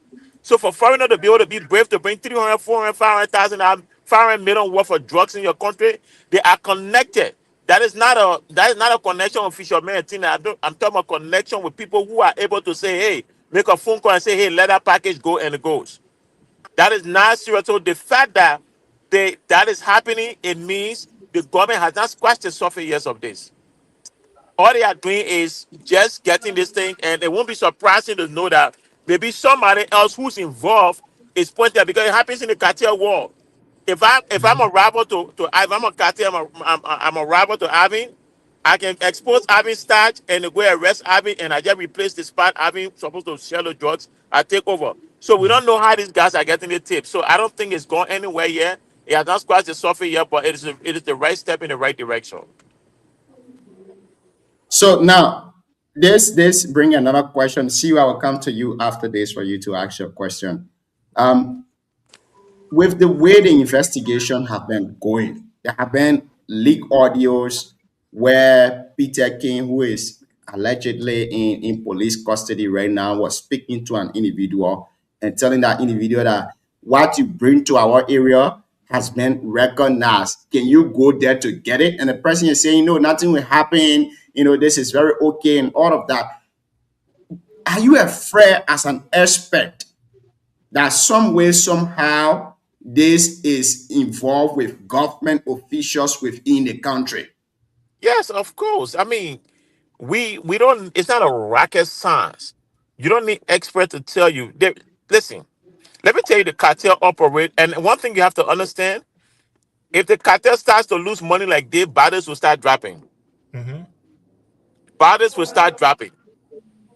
The cartel is not up. The cartel is not committing 300, 400, 500 million worth of drugs into a country and depending on somebody who working at the airport. No, they depending on somebody who can. To transport that requires a level of escort that when people see it, people say go. You understand me? You cannot transfer that amount of drugs in that country without having the confidence of somebody telling somebody when they see somebody come, but they say go. They see somebody on a car, they say, but that person go. So there are people connected. There is no way I would not believe that there is nobody there is no connection for higher places in government. There are people connected to this that do not be shown yet. Hopefully they can be shown, or they may not be shown because people want to keep quiet. But it's difficult for me to believe that somebody is putting 300, 400, 500 million worth of drugs in Liberia and it's depending on only somebody working at the airport. No. Thank you. I will stop here for now. I have a lot of questions, but I will stop here for now and go to the CEO. Yeah, you're coming. I don't have any question. After that's one thing that most people in Liberia are still not understanding. They still think it's all Liberian politics. They think it's all joke. The CDC, Unity Party, this and this stuff. When it comes to drugs, especially cocaine of this magnitude, like you said, people's life are at risk. People's lives are at risk. They don't understand. Yeah. When people start dropping dead, that's when they will understand, oh, this is serious. Yeah. Cartel losing that kind of money, borders will start dropping. And then they can go as far as even going after family members, extended family members, doing anything they can do to get their money back. So But people, anyway, people joking with this. It's not joke. yeah, you have to read about it. You got to understand. I told someone, I said, this is not your regular Liberia, CDC, United Party politics. This is more than that. This is more than that. Those guys who are actually behind the thing, they're not even around there. They've seen far out pulling the trigger. And like Alfred said, when time comes and they start to know that they are losing money and stuff, they'll start doing things that will not look good. But here's my question to you, though. You know, in the U.S. here, when things happen, you know, event like this happen, and the law enforcement decide to to report to the public or give press conference, you'll see the people from different backgrounds, especially as a joint security operation. As you know, from the beginning of this, it was the LDA started. And then certain time came the LDA drop, and then we start seeing the LMP, the IG taking over completely. Today, though, was the first time for us to see MOJ giving press conference about this or briefing about this. What's your take on that? Now you barely see the LDA guy on board. I spotted him today at the information ministry, but he was sitting. He didn't say anything. So what's your take about this whole transitioning? People who's responsible for giving press conference and informing the general public about this? What I've come to understand is that first off, when the situation happened with the 19 million, the reason why LMP chief, you have to understand that Biako is how you call it saying. Biako is from the police. He's Gregor Commons. Gregor Commons is his boss. Technically, you know, Gregor Commons is still, but Biako is at DEA on a temporary basis. Okay. So it's a joint operation. The police is on that thing, NSA, DEA, and their boss is Ministry, and DEA and police, their boss is Ministry of Justice. Okay. So when the 19 million announcement was about to be made, the Justice Ministry was supposed to be the one that we ourselves said. Tiago Goglo also said it. The police not supposed to be making that announcement. It is either let me give you an example, right? We have the unified command. When there's an incident and we need to set up unified command, we set up the unified command. But if that incident is fire, like if it is fire, like a brand house is fire, the fire guys will be the one to lead the press conference, even though it's a unified command. Right. If it is criminal action, the police thing, the police chief will be the one to lead the press conference, even though it's still a unified command. So, in this situation, LDA was supposed to give either LDA or the Ministry of Justice supposed to lead the press conference. The reason why I understand they did it with LMP, they decided LMP should do it, is because LMP is also part of the joint security team. Obviously, NSA and EPS will not do those things. They don't want to put themselves out there. So the police decided, the Justice Minister was out of the country and they were waiting for him to come before they announced it, but they couldn't wait because of the pressure.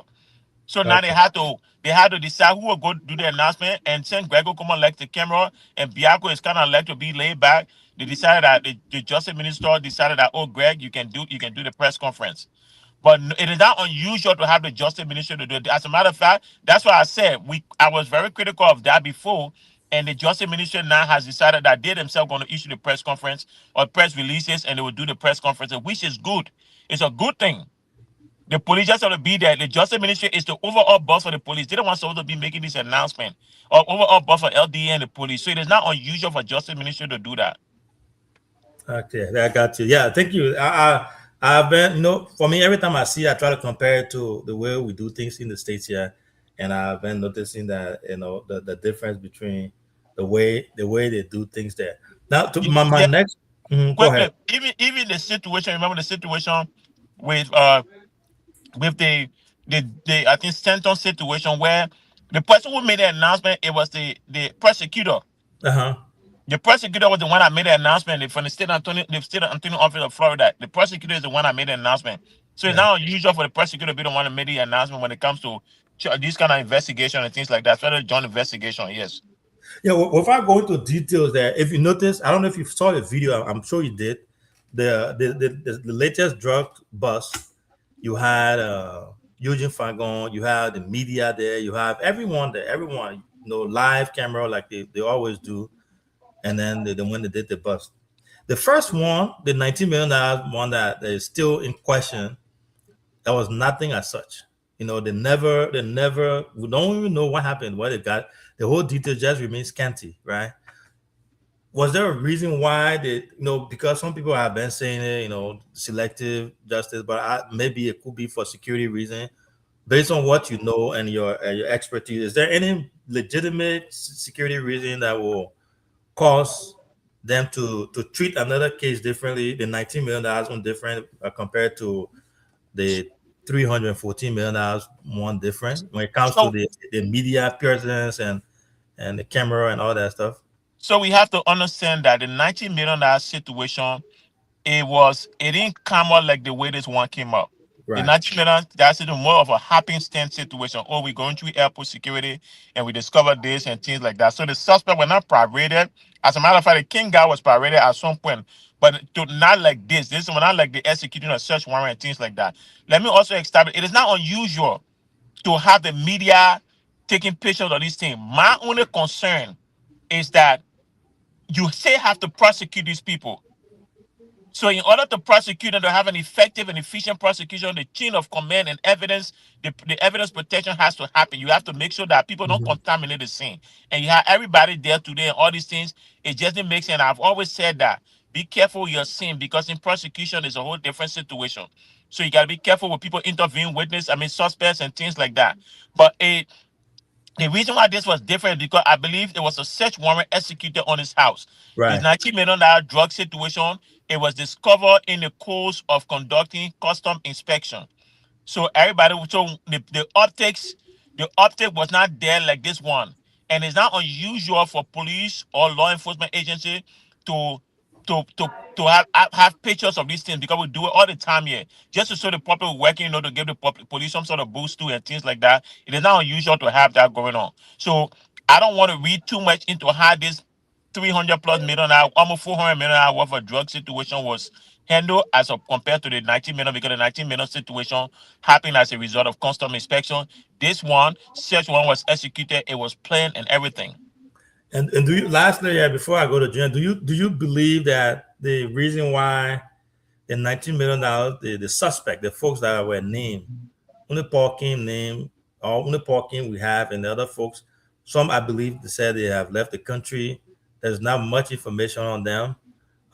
Is there a reason why you think it's because I just also heard that it was true from the investigation, a $19 million investigation that led them to this new one. Yes. So is there a security reason why they are holding on to more details when it comes to that $19 million drug? Yeah, it's understandable if you you don't want to prosecute your case in public. Right. You want to prosecute it in the court of law, because at the end of the day, the case will be prosecuted in the court of law. The $19 million situation is done with. Now they are going towards, they have charged people, they are going towards prosecution. Am I confident in their ability to find somebody guilty? The only person I feel the government has a very strong case against is Paul King. In the $19 million situation, the King guy is the one. I think Peter King, I think the Paul guy is the one who they have strong case against. The other people, they have to build that case. The government has to build that case. Paul King is the one whom the drug was found in. So if that drug belongs to anybody, you don't tell us who the person is, we assume that it's you, and it's logical that the jury will be able to find you guilty. So in that case, that's good. But then with the other situation, it's a bit different. So it is not unusual. I don't want to read too much into it, the connection, but this 300+, you have to understand, like I said, it was different because it was a warrant situation. They had to execute a search warrant as opposed to the other one. Thank you. I will stop there for now. I know the GM got a lot of questions for you, and then we'll try to wrap it up here. Gino, over to you. Thank you, CEO. Thank you very much. Again, Mr. Alfred, it's great to have you on here. Always, when we have these kind of conversation, it gives me the opportunity to learn more from you as a student of law. Now, taking you to the 19 million drug issue, I know with this, over 300 million is still under investigation, so you cannot speak more of it.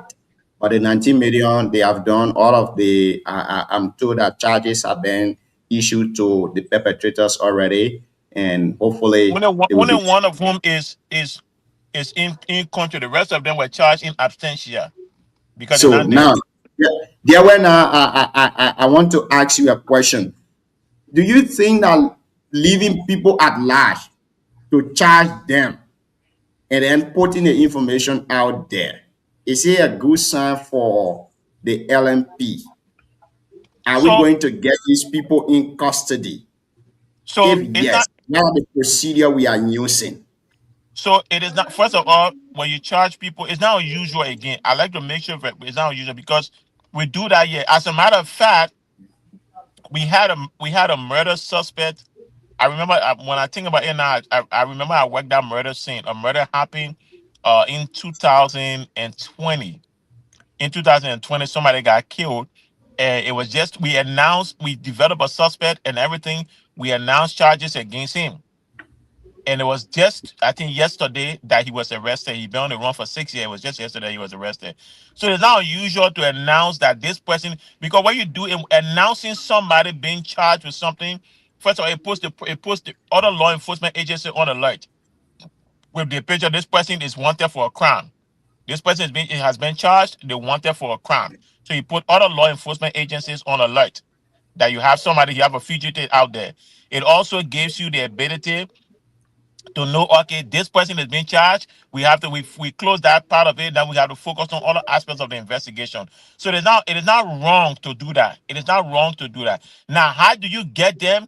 Is you first of all determine which country they're in. You simply because you charge them does not mean to say the investigation stops. You have to determine which country they're in. You have to determine which country they're in. And if you determine the country they are in, then you work with the law enforcement partners in those countries. You work with the law enforcement partners in those countries to determine uh okay, the law enforcement partner in that country. Say for example, America. You charge somebody, the person in America. Liberia may have, I think Liberia has an extradition treaty with America. So you tell you do during the course of investigation, you discover that the person is in North Carolina. You find an address, everything. What you do, you liaise with your law enforcement partners here. You know, the marshal, the U.S. marshal, you list with them and say, hey, we have this fugitive here. He's wanted for murder at this in Liberia, and we know where he is and things like that. The marshal will do their own intelligence gathering, their groundwork, and try to apprehend the subject. When they apprehend him, if Liberia has an extradition treaty, then they put him on the plane, they send him to Liberia, and a law enforcement meet him on the airport. So that's how it's going. That's how it's going to work. So simply because they charge him does not mean to say the work stops. The work has to continue in terms of locating the suspect. The question is, does Liberia have the resources, and not just in terms of money, but in terms of diplomatic connection or extradition arrangement between they and other countries? Because we don't know who these people are. If say Oscar Brown, where is he? If you find out Oscar Brown is in Russia, do we have extradition treaty with Russia? That's a question. Okay, now how do we go about locating him in Russia, the specific location he's in Russia, and how do we go about locating? How do we go about dealing with the FSB so that they can help us in this investigation? Those are things that we will do, but it's not unusual to charge people in absentia. It's not, because it puts the other law enforcement agency on the alert that this person is wanted for X amount XYZ crime. Thank you. Now, this leads me to my next question. The issue of drug is now a national security issue across Liberia. But then when you listen to the LDA recently, when they were called by, let's say the Joint Security, when they were called by Liberian Senate, one of the issues that the LDA stressed was we do not have the financial capacity to execute many of these taxes that we have on hands. With your expertise, Mr. Alfred Johnson, now that we've had the highest job burst in the country right now, what do you think the government can do in order to be able to limit or execute drugs that are appearing in the country, maybe at the airport, the seaport, or land borders, wherever they are appearing from? So you have to first, when it comes, people will say you have to invest in law enforcement. Yes, you have to invest in law enforcement, but you have to also have to have stringent laws. What am I saying? This, take for example, right? We have internal affairs division. There are officers who have been charged, who have been taken to jail, other people who have been prosecuted, lost their job, lost their freedom because they decided to go against the oath. No matter how much money you invest in law enforcement in Liberia, if the system is structured in a way where it will be corrupt, it will be difficult for you to be able to get any serious result. So yes, what I would say is invest in law enforcement. You have to invest in law enforcement. You have to put your money where your mouth is. With this kind of discovery now, you understand most of the things that are happening in Liberia because law enforcement does not have the resources and the financial backing to be able to get these people. That's how most of the things are happening. That's the first thing. Secondly, you have to make sure that corruption is weeded out. And that can only happen if you are prosecuting those involved. If you are catching law enforcement officers who are involved in these things and prosecuting them to the fullest extent of the law. If you don't do that, no matter how much money you invest in equipment, in manpower, it will always be the same thing. So you have to invest, then you have to prosecute those. You have to have strong internal affairs laws with these agencies like LDA. Your hiring process has to be effective and efficient. Those are ways you can be able to deal with this situation. It is not just about investment or financial investment for that matter. The 19 million drugs issue, we heard information that specific consignment allegedly left Liberia before the 19 million drug burst happened at the airport. Now, notwithstanding with all of those things that have been happening from the search warrant to the airport issue and all of that, do you think we should go back to the international committee recommendation made to the government in 2011 and also in 2022 back to 2024 that we need K9 units at various port of interest in Liberia? That goes without saying. That goes without saying. You have to, you know what makes a country strong? The security. If people feel secure in the country, if people feel like this is a country where it's secure and we're comfortable doing business in it, to make the business climate strong, you have to have strong law enforcement. Strong law enforcement involves getting the best and brightest, the latest technology and things. So going to Kenya is, in this day and age, with this amount of drugs, Kenya is very important. Drug detecting dogs are very important in the fight against drugs. So you have to do that, but not just Kenya. You need technology too, because you guys remember the 19 million. The latest seizure, the guys have diving suit. Mm-hmm. They had diving suit, so that tells you this is not just land issue. It's also on the sea. It's also on the sea. So canoes and things like that, and you have to also understand that planes can fly with GPS coordinate. They get a job. Okay, this is the GPS coordinate. This is where we're dropping the drugs. Boats go there and pick it up and bring it on sea, on shore. So these things you have to fight it in on different fronts. And it's not just K9 you need. You need more than K9. But overall, you need a group of people that are willing to fight the drug without corruption. Mm-hmm. If we don't do that, my brother, you can invest in all the K9. The people will be able to look at the K9 and get the K9 pepper. And the K9 will not be able to detect the drug. So now, this lead me now to... We got DK on the show. We got DK on the show. Welcome to the show. So, that DK will take us home. I beg you, see you. I want to ask this last question and we'll go to DK for you to take us home on this issue. Now, with everything that you've just said here tonight, with all of the recommendation and everything, do you think that these large quantities, I'm asking you now in your expert opinion, are they arriving through our little land borders, or they arriving through seaport, or they are arriving through airports? I don't think they're arriving through airports. I think they're arriving through land and sea. I'm telling you right now, my brother, those drugs coming through land and sea. Airport, they may be going out through the airport, but they're not coming through the airport because you can't fly drugs from Europe to Liberia. You can fly drugs from Liberia to Europe, but the drive from Europe to Liberia is hard. So most of it is coming through the sea. And some of it coming through the land, but I believe most of it is coming through the sea. And I wouldn't be surprised, right? I wouldn't be surprised that there are like landing strips across Liberia, right? They're not airport per se, but long stretch of roads, landing strips that plane can land on. And somebody drop people, then all they need to do is just land the plane, there, boom, drop the drug and take off. These guys are sophisticated. They have the ability to do these things. But I do believe they're coming through the land and the sea. I don't think they're coming to Liberia through the air. How about at least not in the traditional way? How about the port, the free port? Oh, that's what I'm saying. The free port. Oh, okay. The various port entry. They're coming through the various port entries. Yeah. I would find it difficult for them to be coming through here on a traditional way now. Because the last time there was a plane discovered somewhere in Liberia there. Yeah, I saw that. Yeah. So any plane can land. Any plane can land there, get a coordinate landing. It's gonna long stretch of road, drop everything, pick up and go. All they need is long stretch of they men are brave. Thank you. With everything you're saying tonight, it just enlightening my mind about all the things that are happening. And I think one of the things you just educated me on here tonight is, for me, I've been focusing on the issue of K9 units, but you just spoke of the sea. How do we speak of our guys who are operating the sea too, as well, the military personnel? The Coast Guard. That's part of the Coast Guard. They may have diving suit. Yeah. Several diving suit. They have GPS coordinate. They have internet, everything. Starlink. Nana,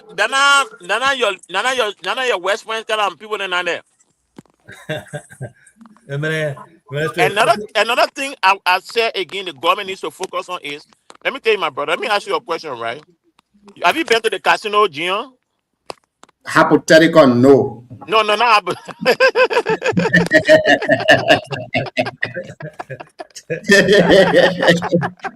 You want Yeah, got a funny guy. Hypothetical. No, you know what I'm saying is, we all have seen casino. I have worked in casino. We have the MGM casino. I've seen the amount of money that people can gamble with. Liberia population, the level of poverty in our country, Liberia does not have the population, the gambling population, for the level of sophisticated gambling population for you to have almost 6, 7, 8 to 10 to 15 casinos in our country, right in our Mosorado County alone. Wow. These are not 2x4 these are well-established casinos by Liberia standard. Yeah, you have the Chinese people, you got the Asian people who can gamble, but they're not enough to gamble that way. Mm-hmm. So what that means is that business had to go. Somebody somewhere is money laundering. So there is a structure in place that I'm telling you, the thing is strong. It is not just about bringing the drugs, it's about how the money getting out.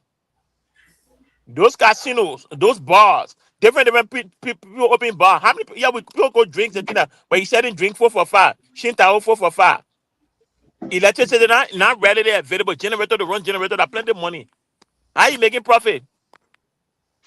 I'm telling you. So those are things that you have to look at too. It's not just about the drugs itself, but about the proceeds from the drugs. How the money is being transferred from one end to another.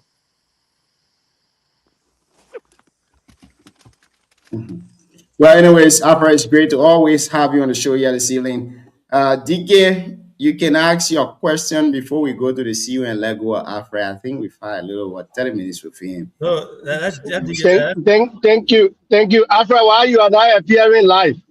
That's the first question. I mean, you can't tell late. This is the race of familiar song. I already told you that in my uniform. Why I can't appear live?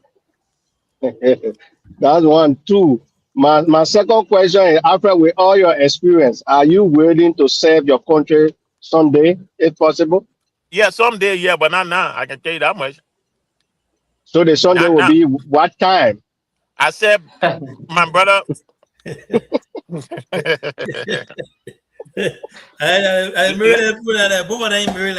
me say this right. I'm currently 42. I'll be 43 this year by God's grace.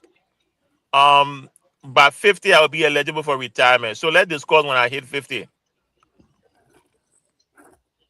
Thank you. We have to say this, Afra, the situation our country is in, and a lot of experienced people, not just people serving positions only because of their political affiliation. The country is in dying need. So if we don't go for our best, we will still have that issue. I told Avi and the rest of the guys yesterday about a Justin that I have a family member that just this week I had to put them in rehabilitation center that I spent close to $800. So when I say it's painful, it's extremely painful. It's an everyday thing. But The man drive. That's Liberia. Yeah, that's Liberia. There are certain Did things he that I drive? can't say. You say what? I mean, Yeah, Are you not hearing him? I can't hear You anybody. hearing me? Hello? No, again, yeah. I I can't think hear anybody. okay, go up Let's Okay, see if he then can drop. rejoin us. Yeah, let him rejoin us. Go. So again, we are having Alfred here tonight on the show, and we are having his expert opinion on many of these issues across Liberia, specifically with the numerous drug bars in the country too as well. CEO D is here. D, you were in flight there. Let's hear you were giving your opinion. I think so. So let's hear you while we're with Alfred. Who you want to hear? That your boss man or me? No, you, man. You. Oh, John, the opinion, like it's it. Like people that Alfred know, the other people those with a lot of experience. My only thing is, even when they make sacrifice, they go back home to help and revamp our system. The system will corrupt them. The how Liberia is built. After with all the experience and everything he's doing here from DC to this with So a lot of experience. you can go to your point, and then maybe he will respond to you because you know he. Yeah. So after you hearing us now. Yeah, I'm hearing you. Okay, thank you. Like I said, the point you made about the land and the land and sea which contains rivers is true because the drugs in Liberia, the current drugs in Liberia, they want to send it to Europe. So they can't take it from Europe and bring it in air before they transport it. So it actually coming through our borders. And I'm from Booyah, for example. Where we from? Around the Sesto River there. Anybody that go on there find it in Africa Coast. So everybody that may find on the bank of the Sesto River, they have connection, they have family in Africa. So similar thing is happening to people in Cape Bon, in Bomi, with the Sierra Leone border. Since the allegation, quote unquote, majority of the things are coming from the Sierra Leone side. What can we do to protect the border so that we can have the influx of the things coming all the time through our borders, the land and rivers? I think you can do a lot of things. When it comes to the river, you got to strengthen your Coast Guard. Coast Guard patrol the sea, and you got to strengthen the Coast Guard. When it comes to the border, you got to strengthen your drug enforcement agency. Not just your drug enforcement agency, but your border patrol. Border patrol has to be strengthened. They have to be. Have you seen some of your border patrol officers? You say when you tell the cat not to eat the fish, you should make sure the fish not smell. Yes. I will respond to you, and I can say tonight without denigrating, the border patrol office in Lugbai is terrible. It's not a place to be. Even the one in Ganta is terrible. The one at the Loguatu port of entry is not a place to be. There is another one in district number 4 in Nima. These are places that I know of, by the way. Think about it, right? Think about it. When you're telling the cat not to eat the fish, you should make sure the fish is not smelling. First of all, you have a border patrol agent that is making maybe less than $300 a month. That $300 does not come on time. Then that man gets told that, hey, just let the man pass. Don't expect him to get it on $2,000. What do you expect? Let's be realistic. Let's be realistic, right? Let's be honest with ourselves. We want to say your public service is not where you go make money, but people still got to live. People got their family to feed.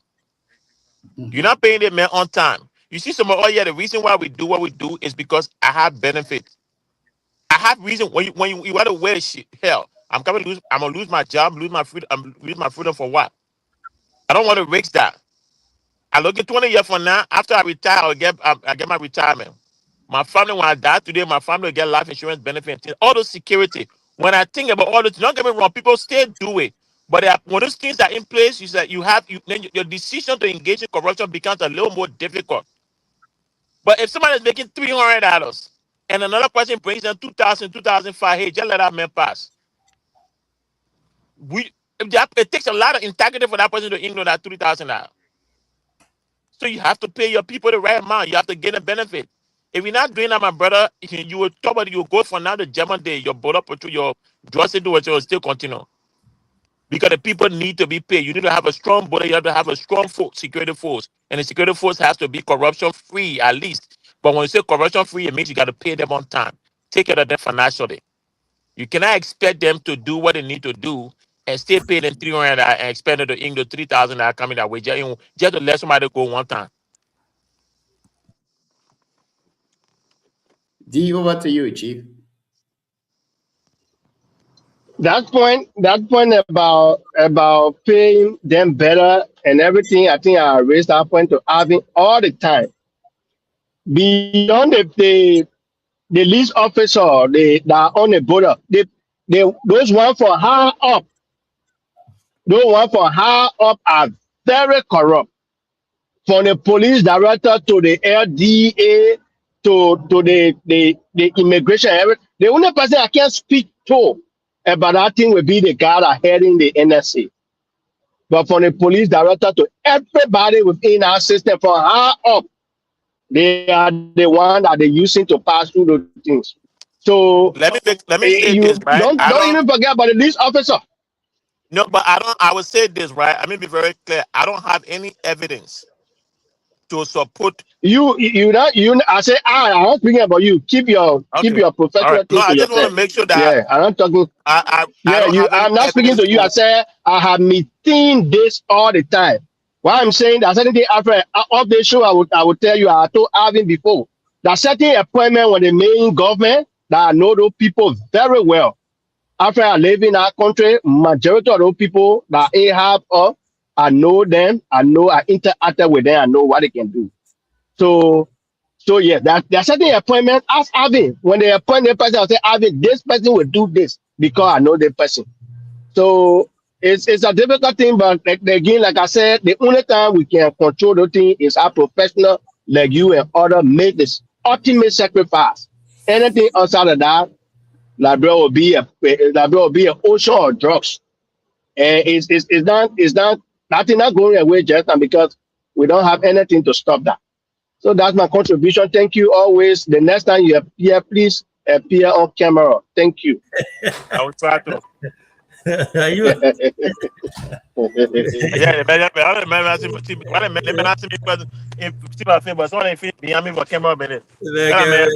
but thank you so much, brother, for coming, Alfred. It has been a wonderful show. I know it was an impromptu request there, but thank you so much as always. Give us your parting comment, and then we'll take a leave of you, and then we'll wrap it up. Yeah, thank you so much. It's informative. You know, interestingly, the show is being relayed in Nimba on a few radio stations there. So you are not just speaking to the internet audience, you are also speaking to the locals in Nimba County as well tonight. It's always good for that. Thank you for the opportunity. As always, I would like to be coming to the show regularly, but life, my schedule is such that I'm currently at work, but I still have to squeeze time to be able to come, on the show and talk. So I don't have a problem. I really appreciate the opportunity. It's always good. I just want to say that we're not trying to take credit for one thing I was very critical on when LMP made the announcement. I said LMP should not be the one making the announcement. Should not be the LDA or Ministry of Justice. I think the year that I advised, and today the Ministry of Justice is the one that issued a statement as opposed to LMP, which is a good thing. So I mean, all we want to do, we're not looking for credit. All we want you to do, just listen to us, do what needs to be done. When we advise, we're not advising based on our interest. We're advising because we love Liberia. I was born and raised in Liberia. I've spent more time living. I've spent almost the same amount of time living in Liberia that I live in America. But I've spent almost a little more time living in Liberia than living in America. I just spent 21 years yesterday 20 years yesterday in America. But I've been I'm 42, so I've been in Liberia more time than I've been in America. I was born and raised there. I went through everything. So some of us passion for Liberia is not driven by politics. It's driven by our desire to see the country do right. So we don't want you to give us credit. When we give the pieces of advice, just do it. You want to take the credit. By the end of the day, the popular posterity will judge, or the popular will say, I remember this guy said it, and that's how you guys doing. We hope one day the popular will remember us and judge us accordingly. Thank you for the opportunity as always. Thanks, brother. Go make the money, brother. Go make the money. Yeah. So it has been a great show, a wonderful show as always. It was informative. We had expert here with the expert opinion. But yeah, thanks to DK for joining us, and thanks to Junior. Thanks to our followers as well. We also had Benigo. DK, you missed it. You had one of your booyah brother here earlier today, Benigo Poko. Who was that? Benigo Poko. Hey, oh, yeah. Benigo Poko. That's my guy. Long time. Yeah, man. The man he spoke on behalf of the Colombian embassy. We were able to grill him a little bit there. So he spoke on behalf of which embassy? Colombia, the Colombian embassy. He works there. Oh, there where he worked? Yeah, that way he works. The man a diplomat now. We got two diplomats from Booyah. We got Benigo. We got Jesse Memo. Jesse transition from the Ministry of Foreign Affairs. He's an oil guy now. No, he's an I think I know what the CEO wants to do here tonight. But he want to talk about Jesse that compare Jesse that say Jesse will soon be out on the Alinko Dangote. The guy is the oil guy. Yeah. Jesse that oil guy. So but great, man. To have someone like Afra again is a blessing. Someone with I mean, like I was saying with Afra, right? Give it to Malanseli. When Malanseli took over, she went around the world looking for the best to come and say. Afra had the experience. Like Afra, the other guy, he's in all security apparatus that have the experience. I don't know whether our current security apparatus will go to work in Labrador. Take for instance, I'm a police officer in Butu, and work, let's say 12 hours or 8 hours, and have a report that they will send that Central had to review to say, okay, today in Butu, July 22nd, this is what I did in my 12 hours, and I report that somebody can twist it. Because when those things are not happening, and we just say we pay. Look, there's no system to say, Alvin, who is a DEA officer, went to work today. This was the task Alvin performed. Even though Alvin didn't arrest, but Alvin did this. At the end of Alvin's shift, Alvin did a report that is traceable, that somebody will make reference to before. Yeah, that we can open the line to say any security apparatus in Labrador can do that, including the EPS. That's okay. Our assign to Joel Howard Taylor today. This was my task. I arrived on shift 8 a.m. and I checked for contraband in the compound. And when I was leaving, I also checked for contraband, and everywhere was said when I left the VIP. Do we have that in Labrador that somebody can trace? I went on my way to work. That's it. So we got a long way to go, yeah, my brother. Thank you. Thank you, DK. Thank you for being on here tonight. Thank you, CEO, for also being here. It's been a wonderful conversation. Looking forward to see you guys tomorrow for another great edition of the Heat Hour program here on BKS TV. We want to say thank you to all of our followers who are listening to us, both Facebook, YouTube, and also those who are listening to us via radio to us. We want to say thank you for following. It's been a wonderful conversation. Praise Le Paul, not to get any contempt here with you. Praise, thank you for also following. Ellen Paul was also watching us. Fumba Toure was also following. Olivia Kanke was also following us from Berrigan District to us. It's been a wonderful show. I've been joining up here alongside. He's a Spain man. Yeah, that's a messy man. Yeah. Aloysius Alexander Tente too as well. My name is Junior Payne. I've been here alongside the CEO himself, Alvin Seka, Senior Dada, and DK Way, the former gym man and also the defeated candidate of our time. We've been here together bringing you the Wednesday edition of you keep expanding my CV. You keep expanding my CV. Anyways, catch you guys tomorrow. Have a blessed good night. Thank you.